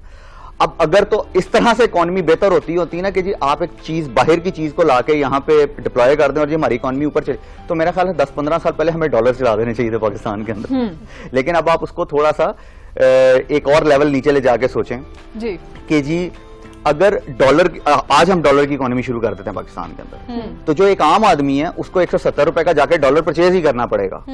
ऐसा ही है। ठीक है। यानी तो इसका मतलब इकोनॉमी तो ऊपर नहीं गई, वो बंदा तो वहीं का वहीं खड़ा हुआ। तो कैसे कह सकते हैं कि जी एक चीज जो कि एक्सपेरिमेंटल बनाई थी, जिसकी इस टाइम दुनिया में शायद 80,000 के करीब नोड्स हैं, और मैं बस उनको कहूं कि ठीक है जी, आ जाएं जी, आप मेरी इकोनॉमी रन करें, और जो जिनमें फ्लक्चुएशन बहुत ज्यादा है, जो एलॉन मस्क के एक ट्वीट पे ऊपर चली जाती है, उसके एक ट्वीट पे नीचे आ जाती है, तो मेरा नहीं ख्याल कि ऐसी चीज को कभी भी उसकी बेस पे इकोनॉमी को वो कर देना चाहिए कि नहीं जी, इकोनॉमी हम इसकी बेस पे चला रहे हैं, तो मतलब इकोनॉमी आपका कभी एक ऊपर रीजन जाती है। ये है कि उसमें वॉलेटिलिटी इतनी ज्यादा है, इतनी ज्यादा वॉलेटिलिटी है, वो ऊपर नीचे इतनी इसकी वैल्यू होती है कि आप उस पर ट्रस्ट नहीं कर सकते कि आप इसे इकोनॉमी रन कर सके कंट्री की। जी हाँ, लेकिन किसी हद तक भी फायदेमंद नहीं हो सकते। ठीक है, एक कंट्री की इकोनॉमी आप रन नहीं कर सकते, बहुत से लोगों के लिए फायदेमंद नहीं है। बहुत से लोगों ने बहुत अर्न किया और बहुत से और पूरी दुनिया में अच्छे अर्न भले किया बड़े लोग जो बड़ा काम कर रहे हैं वो लोग Business भी कर इसमें रहे हैं। हाँ। अच्छा, बाकी के बिजनेस ही कर रहे हैं और इसको भी साथ में कर रहे हाँ, हैं। तो क्या हमा- रीजंस हैं अगर वो हमारे कर रहे यहाँ ना एक बड़ी मजे की चीज है कि जब लोगों का नुकसान होता है वो कभी नहीं बताते कि मेरा नुकसान हुआ है। वो चाहते हैं बाकी सबका भी नुकसान हो। हाय अल्लाह, मैं क्यों बता देती हूँ। मैं बता देती हूँ कि तो नुकसान कहने का मकसद ये है ना कि वो हम लोग तो एक दूसरे को बचा रहे होते हैं ना बेसिकली चीजों से, ठीक है, लेकिन जो लोग होते हैं ना, ये वो वाले लोग होते हैं जो कहते हैं जी अच्छा मुझे छोटे होते टीचर ने मारा था तो मैं भी जाके जो है ना अपने बच्चों को मारूंगा। तो वो इस तरह सी बात हो रही होती है, यानी आपको कभी कोई आगे ये नहीं बताएगा कि मेरा नुकसान हो गया। ठीक है। हर बंदा आगे, आपको जितने भी लोग मिलेंगे सारे कहेंगे हमारा फायदा ही हुआ। ठीक है। यानी आपके माशाल्लाह बहुत सारे दोस्त अहबाब होंगे जो आपको जानते होंगे और कहते होंगे कि जी इसमें जो है ना हमारा फायदा हुआ है। कोई मुझे एक बंदा बता दें जिसने आपको आगे कहा नहीं जी मेरा नुकसान हो गया। मेरा नहीं ख्याल आपको कभी कोई मिला होगा। ठीक है, मतलब फ्रंट पेज पे पोर्ट्रे ये किया जा रहा होता है कि इट्स रियली गुड, लेकिन साथ साथ उसके नुकसान भी तो मौजूद जी हाँ, हैं। जैसे देखिए इरम भी मेंशन करी थी कि एकदम आप बहुत ज्यादा अर्न करना शुरू कर देते हैं, लेकिन साथ साथ ऐसा भी तो होता है कि एकदम बहुत आपको लॉस भी हो जाता है। बात तो में इंफॉर्मेशन भी आधी होती है ना, बहुत से मेरे करीबी हमारे लोग हैं, लिए ना, उन्होंने कहा कि जनाब हाँ बिटकॉइन का बड़ा, आपको नहीं पता बिटकॉइन के हवाले से, बिटकॉइन से तो लोग बड़ा कमा रहे हैं। मैं यही बात करने लगी, हमारे यहाँ ना सिर्फ इतनी सी बात काफी है कि अगर हम किसी को भी ये बता दें कि ये चीज है और इससे आप बहुत ज्यादा पैसे कमाएंगे, उनके लिए इतनी बात काफी है, चाहे वो सही है नहीं है, कुछ पढ़े बगैर हम उस पर शुरू हो जाएंगे, इन्वेस्ट करना शुरू कर देंगे। ये अभी मसला ना है हमारे यहाँ। रिसेंटली मैं एक जगह पे वर्कशॉप दे रहा था, तो जी। वहां पे बात हो रही, तो उनको ना आपने इथेरियम का नाम भी सुना होगा, बिटकॉइन की तरह ईथर है एक क्रिप्टो करेंसी। जब मैंने उनको कहा ना नहीं इथेरियम जो है ना वो बाय इटसेल्फ एक पूरा फ्रेमवर्क है। ठीक है। अच्छा, अब बच्चों को ये बात नहीं पता थी पहले, उनको तो यही पता था क्रिप्टो करेंसी है जी, बस ठीक है क्रिप्टो करेंसी पे काम हो जाता है। जब मैंने उनको बताना शुरू किया ना कि ये एक पब्लिक नेटवर्क है, उसके अंदर आप जिस तरह से एप्स बनाते हैं ना आप कंप्यूटर या अपने मोबाइल की, उसी तरह आप डिसेंट्रलाइज्ड एप्लीकेशन बना सकते हैं, डैप कहते हैं हम उनको अपने हमारी ब्लॉकचेन की जुबान में। अच्छा, वो बना के आप जो है ना सिस्टम पे रखते जाएं, तो आपको जो है ना एक पूरी चीज लाइक एक पूरा इकोसिस्टम मिलना शुरू हो जाएगा। लाइक आप सप्लाई चेन की चीज बना दें, सारा कुछ बना दें, तो यकदम उनको अंदाजा हुआ कि नहीं ये ब्लॉकचेन तो एक बहुत बड़ी दुनिया है और हम सिर्फ एक डॉट के पीछे भाग रहे हैं। यानी इसके देखें, अगर आपने फायदा उठाना है ना, जैसे इकोनॉमी को बेहतर करना है, हम अपनी एक अच्छी प्रोडक्ट बना के उसको मार्केट में लेके आ सकते ठीक हैं। है। लाइक के जी आप ब्लॉकचेन के ऊपर व्हाट्सएप जैसी एक ऐप बना दें जिससे चीजें डिलीट ना हो सके। ठीक है, अब यहाँ पे लोग ना बड़े परेशान हो जाते हैं जो यंगस्टर्स हैं, चीजें डिलीट नहीं कर पाएंगे हम। ठीक ये है, मसला है। ठीक है ना, डिलीट तो- सबसे पहले सर्च हिस्ट्री डिलीट कर Exactly, डिलीट नहीं कर पाते, ठीक है? क्या करेंगे? तो इसी तरह अगर आप अपनी कोई जिसे कहते हैं ना वो ले आए कोई भी प्रोडक्ट, करेंसी प्रोडक्ट ले आए ना, प्रोडक्ट ले आए, ठीक है। वो प्रोडक्ट आपकी इकोनॉमी को बिल्कुल ऊपर लेके जा सकती है। ठीक है, वो तो एक प्रोडक्ट के हवाले से हो गया ना। अगर हम थोड़ा सा इसी वाले से बात करें करेंसी के हवाले से, जैसे हम देख भी रहे हैं लोग बहुत सारे अपनी करेंसी डेवलप कर रहे हैं, तो पहले तो ये बताइएगा कि क्या ये इतना ही आसान है कि अपनी करेंसी आप बनाना शुरू कर देते हैं और फिर जी। क्या अपनी करेंसी अगर बना रहे हैं तो आपको उसमें कोई फायदा भी हो रहा होता है, किसी और को भी आपकी करेंसी से फायदा हो रहा होता है? This is matter of minutes, कह लें आप करेंसी जनरेट कर सकते हैं अपनी। अच्छा, ठीक है, यानी कि कोड ही है ना बेसिकली, आपने कंप्यूटर कोड लिखना है, आपने अपना कॉइन जनरेट किया। प्रॉब्लम आती है जब आपने उसको एक्सचेंजेस पे रजिस्टर करवाना होता है। ठीक है, आपने उसको एक्सचेंज पे रजिस्टर करवा लिया सपोज करें, अब आप क्या कर रहे हैं, मैं अगर आपको ये कहता हूं मैंने ये कॉइन बनाया, कल को जैसे वो पाई नेटवर्क नहीं आया था, याद होगा आपको? पाई, ठीक है? absolutely। ठीक है कि जी हर आप एक को वो फॉरवर्ड मैसेजेस भी आ रहे थे, इसको ओपन करें लिंक को और ये पाई नेटवर्क वो यानी M2M चीज थी, यानी मार्केटिंग का एक पूरे का पूरा जो है ना वो एक सिलसिला उन्होंने बनाया हुआ था जिससे वो आपका डेटा पूरे का पूरा फेच कर रहे थे। ठीक है, आप जाके साइन अप के लिए डेटा देते हैं ना बेसिकली, जाहिर है सारी इंफॉर्मेशन आप अपना इंफॉर्मेशन दे रहे हैं।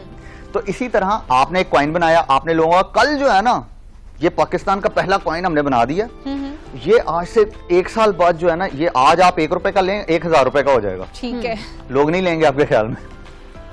ले लेंगे ज्यादातर। एग्जैक्टली, ले लेंगे। ठीक है ना। ठीक है। तो ये हमारे यहाँ ये चीजें ऐसी होती थी, और ये यानी कॉइन बनाना कोई अपने आप में कोई बहुत बड़ा हवा नहीं है। लेकिन क्या फायदा होगा अगर हम बना भी लेते हैं? हाँ, क्या Suppose लॉजिक तो क्या क्यों है होगा? अगर बना रहे हैं लोग? Absolutely। अच्छा देखें, ये ज्यादातर जो होते हैं ना क्या कहते हैं, पॉन्जी स्कीम्स होती हैं। ठीक है, लोग देखें, मैंने कहा कि जी मैंने अपना एक कॉइन बनाया, मैंने आपको बेच दिया, आपको बेच दिया, तो टेक्निकली मैं 2000 रुपए लेके कॉइन को बंद करके चला गया। हाँ आपको तो याद भी नहीं रहेगा। अब वो सोचें वो 1,000 कितने बंदों से लिया होगा। ठीक है, तो इस पे फ्रॉड बहुत ज्यादा होते हैं। तो जैसे बिल्कुल वैसे जैसे डबल शानी आते हैं, जो तुम पैसे तो एक दो बार हमने डबल करके दिए और उसके बाद सारे पैसे इकट्ठे किए तो और वो निकल जो गए। फ्रंट एंड पे लोग नजर आ रहे होते हैं ना, वो फ्रंट एंड वाले वो आपको बता दो ओह हमने कमा लिया, हमने ये कर लिया, हमने अपने ही लोग होते हैं। बैक एंड पे जो होते हैं ना, जो जिन बेचारों को नुकसान है वो बेचारे फ्रंट एंड पे आ ही नहीं सकते कभी। तो ये बेसिकली प्रॉब्लम्स हैं इसकी, और ये कोई छोटी प्रॉब्लम नहीं है, ये बहुत बड़ी। जैसे मुझे कल जब मैं वर्कशॉप दे रहा था तब मुझे किसी ने बताया इस टाइम 11,000 कॉइन्स के करीब अवेलेबल हैं। अच्छा, यानी कि 2020 में 4-5 हजार थे। तो आप सोचें कि और 11 हमें तो 4-5 का पता था, हमें तो बिटकॉइन का ये पाई का पता था, ये 2-4 और थे बस इनका पता था। अच्छा मुझे थोड़ा अहमद ये भी बताइए कि बिटकॉइन की क्योंकि कीमत बहुत ज़्यादा हो गई है, कभी ज़्यादा होती है जैसे आपने खुद भी जिक्र किया, कभी कम हो जाती है। वहीं पे कुछ लोग पाकिस्तान में होते हुए भी कुछ ग्रुपिंग करके इसको बाय कर रहे हैं, हाफ ऑफ पेमेंट करके, कुछ इस तरह का नॉर्मल चल है रहा है। या करते होंगे लोग, क्योंकि मैंने कभी किया नहीं इसलिए मैं आपको ये बता नहीं सकता, लेकिन लोग पुलिंग करके करते हैं। अच्छा करते हैं, या नहीं, देखें आप मैं हम 3 लोग मिलके ना सपोज करें $500 डाल के तो जी हम कोई चीज परचेज कर लेते हैं, दैट द सेम कॉन्सेप्ट। ठीक है, यानी इसमें कोई वो नहीं है। सही। अच्छा आप थोड़ी सी बात कर लेते हैं, क्या पाकिस्तान अपनी कोई करेंसी इस तरह की डिजिटल करेंसी बनाएगा?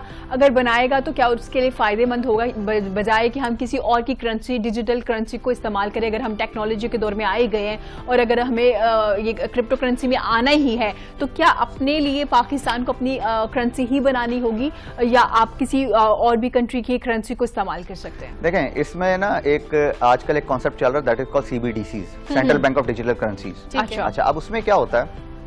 उसमें होता ही है कि आपका जो स्टेट बैंक है, जैसे हमारे गवर्नर स्टेट बैंक ने भी गालबन एक CNN को बताया था कि जी हम डिजिटल करेंसीज पे रिसर्च कर रहे हैं, राइट? ठीक है। तो अब उसमें स्टेट बैंक बैक पे होता है, वो अपनी एक करेंसी बनाता है लाइक, और उसको हमारी जुबान में कहते हैं स्टेबल कॉइन। ठीक है। वो क्या होता है, जैसे मैं अगर थोड़ी देर के लिए आपको एक जैसे कहते हैं ना फैंटेसी वर्ल्ड में लेके जाऊं और मैं कहूं कि हमने डिजिटल रुपी लॉन्च कर दिया जी, अब क्या होगा, जैसे आप इजी पैसा पे जाते हैं और आप कोड स्कैन नहीं करते, आपके सारे पैसे आपके मोबाइल में होंगे। ठीक है। उनको कोई चोरी नहीं कर सकता, यानी वो एक कोड के थ्रू आपके मोबाइल के अंदर है, एक मोबाइल वॉलेट है, उसके अंदर वो पड़े हुए हैं। ठीक है। तो बेसिकली इस तरीके से आप चीजों को जो है ना आगे, अब जैसे देखें अभी जो रुपया आपके जेब में है 100 रुपया, वो एग्जैक्टली 100 रुपया नहीं है, उसकी एक प्रिंटिंग कॉस्ट है, उसकी एक यानी हर चीज की कॉस्ट है, राइट? ठीक है। देन वो जो 100 रुपए होंगे ना उसके अंदर, वो बिल्कुल एग्जैक्टली इक्वल होंगे। अच्छा, ठीक है। और उनको आप आम दुनिया की तरह यूज कर रहे होंगे। यानी आप किसी जगह जाते हैं, अब जैसे उसमें एक अगर थोड़ी देर के लिए ये सोचें कि पूरी दुनिया में डिजिटल करेंसी चलनी शुरू हो गई। ठीक है। अब आप किसी दूसरे कंट्री जा रहे हैं, आप US जा रहे हैं सपोज करें, और आप यहीं पे बैठे बैठे, अभी आपको क्या मनी एक्सचेंजेस के पास जाना है, सारा कुछ करना है, वहां से आपने डॉलर्स लेने हैं, आपके अगर बैंक अकाउंट में सपोज करें 1,70,000 रुपया पड़ा हुआ है जो कि $1,000 के इक्वल है, आप सिर्फ वहीं पे जाके उसको इक्वल्स कर दें, ठीक है, तो आप जाके किसी और जगह पे भी उसको यूज कर कन्वर्ट हो जाएगी, वो ऑटोमेटिक कन्वर्ट भी तो कर सकते हैं आप। क्या ख्याल है? ठीक है, क्योंकि आपकी मलकियत है, वो ब्लॉकचेन में लिखा हुआ है कि आपकी मलकियत। और मतलब ये कि अगर आपकी मलकियत है, आपके पास जो करेंसी आपने खरीद लिया, वो किसी भी आप उसे कॉइन में, किसी भी आप उसे फॉर्म में करेंसी में चेंज भी कर सकते हैं। जी हाँ, ये मैं करेंसीज की बात कर रहा हूँ। ठीक है। अच्छा, और ये जब हम कहते हैं ना क्रिप्टो करेंसी, बेसिक यानी कि आई मीन ये जो bitcoin is a crypto currency, तो बिटकॉइन करेंसी नहीं है कोई भी। हाँ जी। क्योंकि करेंसी अगर आप गूगल पे लिखे ना तो उसके चंद एट्रीब्यूट्स हैं कि उसको गवर्नमेंट को बैक करना चाहिए, जिसमें से एक ये भी एट्रीब्यूट है। हाँ, ठीक है। ठीक है, करेंसी को गवर्नमेंट बैक करती है। अच्छा, जो लोग इसके अगेंस्ट है ना बेसिकली, यानी जिसको आप कहें कि जो CBDCs के अगेंस्ट हैं कि जी, उनको फिर जो कहते हैं कि हम सो कॉल्ड तो हम तो फ्री हो जाएंगे और ये हो जाएगा और वो हो जाएगा, फिर मेरा ख्याल है कि बॉर्डर्स भी खत्म करें और पासपोर्ट्स भी नहीं होने चाहिए। हाँ, फिर तो कहीं भी चले जाएंगे। फिर तो आप कहीं भी चले जाएं, फिर क्या जरूरत है रूल आपको? And regulation. अच्छा, ये जो बिटकॉइन लोग कर रहे हैं, बाय कर रहे हैं या इससे बहुत ज्यादा अर्निंग कर रहे हैं, तो क्या इसकी जो करेंसी, जैसे आपने खुद जिक्र किया, एक डिजिटल वॉलेट है जिसमें से ट्रांसफर होता है मेरे अकाउंट से लाइक राफा के अकाउंट में एंड उसके अकाउंट से मेरे अकाउंट में, इस तरह के एक डिजिटल वॉलेट के थ्रू हो रहा होता है, तो क्या उस करेंसी से आप जाके शॉपिंग या कोई और चीज बाय कर सकते हैं जिसके लिए आपको उस कंट्री की ही करेंसी चाहिए होगी ना? जैसे किसान है तो उसमें आपको रुपए चाहिए होंगे, तो क्या वो करेंसी इस तरह से इस्तेमाल हो सकती है, आपके बैंक में ट्रांसफर हो सकती है? ये जो बिटकॉइन की बात कर रहे हाँ हैं आप, देखें बिटकॉइन इस टाइम तो बैंक्स ने बंद किया हुआ है, स्टेट बैंक ने एक ऑर्डर दिया हुआ है कि ये चीज पॉसिबल नहीं है, ठीक है, पॉसिबल ठीक है कि आप उसको ले जाएं इस तरीके से। लेकिन जब हम डिजिटल करेंसी की बात करते हैं ना, जो कि सीबीडीसी के थ्रू आएगी, यस, उसके अंदर आप ये सारे काम कर सकते हैं और बड़ी आसानी से कर सकते हैं। ठीक है, ठीक हो गया। तो फ्यूचर क्या देख रहे हैं आप, क्या लगता है पाकिस्तान में? क्योंकि अभी पहले तो बात ये चल रही है ना कि पहले, अभी तो पहले सीधी सी बात है कि जो अभी तक इलीगल था, फिर अभी चल रही है कि लीगल होना है नहीं होना, रेगुलेशंस बना रहे हैं, और उसके बाद पहले तो रेगुलेशंस के हवाले से बताइएगा, फिर आगे फ्यूचर क्या है, आगे आइंदा आने वाले सालों में क्या हम डिजिटल करेंसी की तरफ आ रहे होंगे या फिर हम इसी करेंसी पर रहेंगे जो फिजिकल करेंसी है?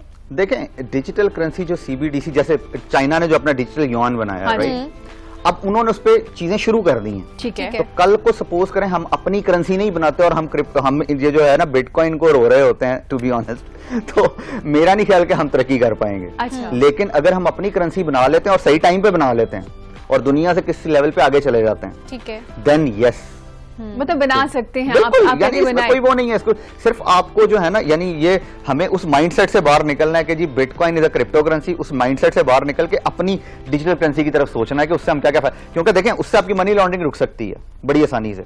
यानी मेरे पे आ रहा है तो वो कहां से आ रहा है, वो मेरे वॉलेट में है, मुझे जब चाहे FIA FBR, मुझे कभी प्रॉब्लम नहीं होगी कोई किसी को एविडेंस देने में। हाँ जी, ठीक है ना।